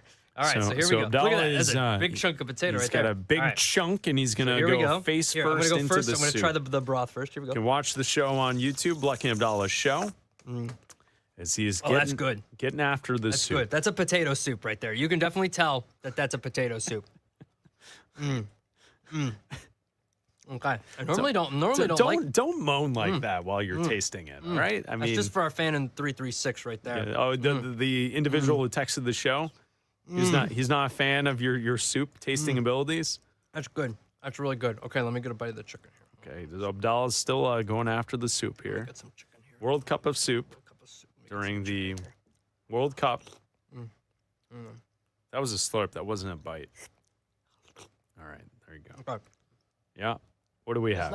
It's not as spicy as I thought it was going to be. I thought Colombia would have a little bit of spice. Okay. But it is rich in flavor. It was hearty. Probably like a when you're sick soup type of thing. Yeah. Like when you got a little when you got the sniffies type Okay. of soup. Sure. I'm gonna go with Okay, come on. Rome's waiting. 4.2. 4.2. 4.2. All right, there you go. 4.2. Bleck 4.2 for the Agiaco from Las Cup of Tablas. soup. Las Tablas. Shout out Las Tablas. Your dramatic pause for the ranking of the soup. Meanwhile, Rome's waiting to get going here. Rome. Taking your sweet ass time. I think Rome likes a good soup. Of course he does. Who I bet you doesn't like soup? Rome's a soup and a salad type of guy. I mean, have you ever met someone that's like, I'm out on soup? I'm sure there are people that are out on soup. You don't talk to that person. 336 guys out on soup. No one's out on soup. I think Soup's he's out on great. soup. So there you go. World Cup of soup throughout the group stage. Abdalla will taste test a soup in each group. Tomorrow's a fun one, I think. Tomorrow is a fun one. I think it's going to be a fun one. Great tease. If I can get it. Today was our last doubler day for it. Today's right? our last All doubler. right, all right. Yeah. So we'll get a single soup tomorrow. So Wednesday, Thursday, and Friday of this week. And then, boom, the group stage is over. Group stage is over. Yeah. And we will head to the knockout round of the World Cup. of soup.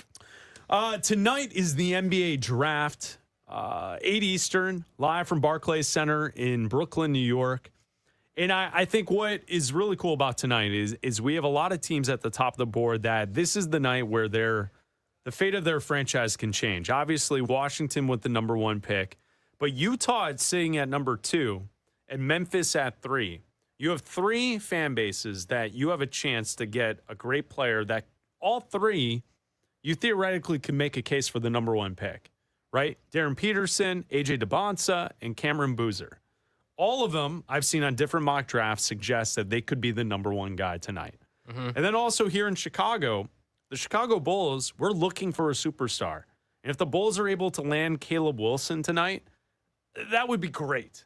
So I think there's a lot of teams at the top of the board that are really excited for tonight's NBA draft, and Washington holding the number 1 pick. I think they should go with AJ DeBonsa. I think he's the best fit, best player. And I wouldn't mess around with the Darren Peterson, whatever's going on with him and his personality. I wouldn't either unless Utah comes up with a crazy offer for them because, they're holding that if you want DeBonsa, come up for him. Otherwise, we're going to take him style of offer that the Wizards are going to say, hold over the Jazz. Otherwise, I wouldn't mess around. Like you said, I would take AJ DeBonsa. It's nice, like you said, to be a Bulls fan and for once for it to be a 4-player draft and to be picking in the top 4 because it is somewhat of a franchise-altering type of draft with Caleb Wilson or Cam Boozer or even Darren Peterson if it falls that way. So exciting night for anybody in this top, 10-ish draft because all these guys we watched play. All these guys were prominent in the tournament and we watched them play and put up good minutes and for good teams in the NCAA tournament. And it feels like the top of the draft board this year, you don't have anyone that was good and they just lucked into the pick, right? Yeah, exactly. Utah, Washington, Memphis, Chicago. So it'll be cool to see tonight the NBA draft at 8 Eastern. Jim Rome and the Jim Rome Show is coming up next. This is Westwood One Sports.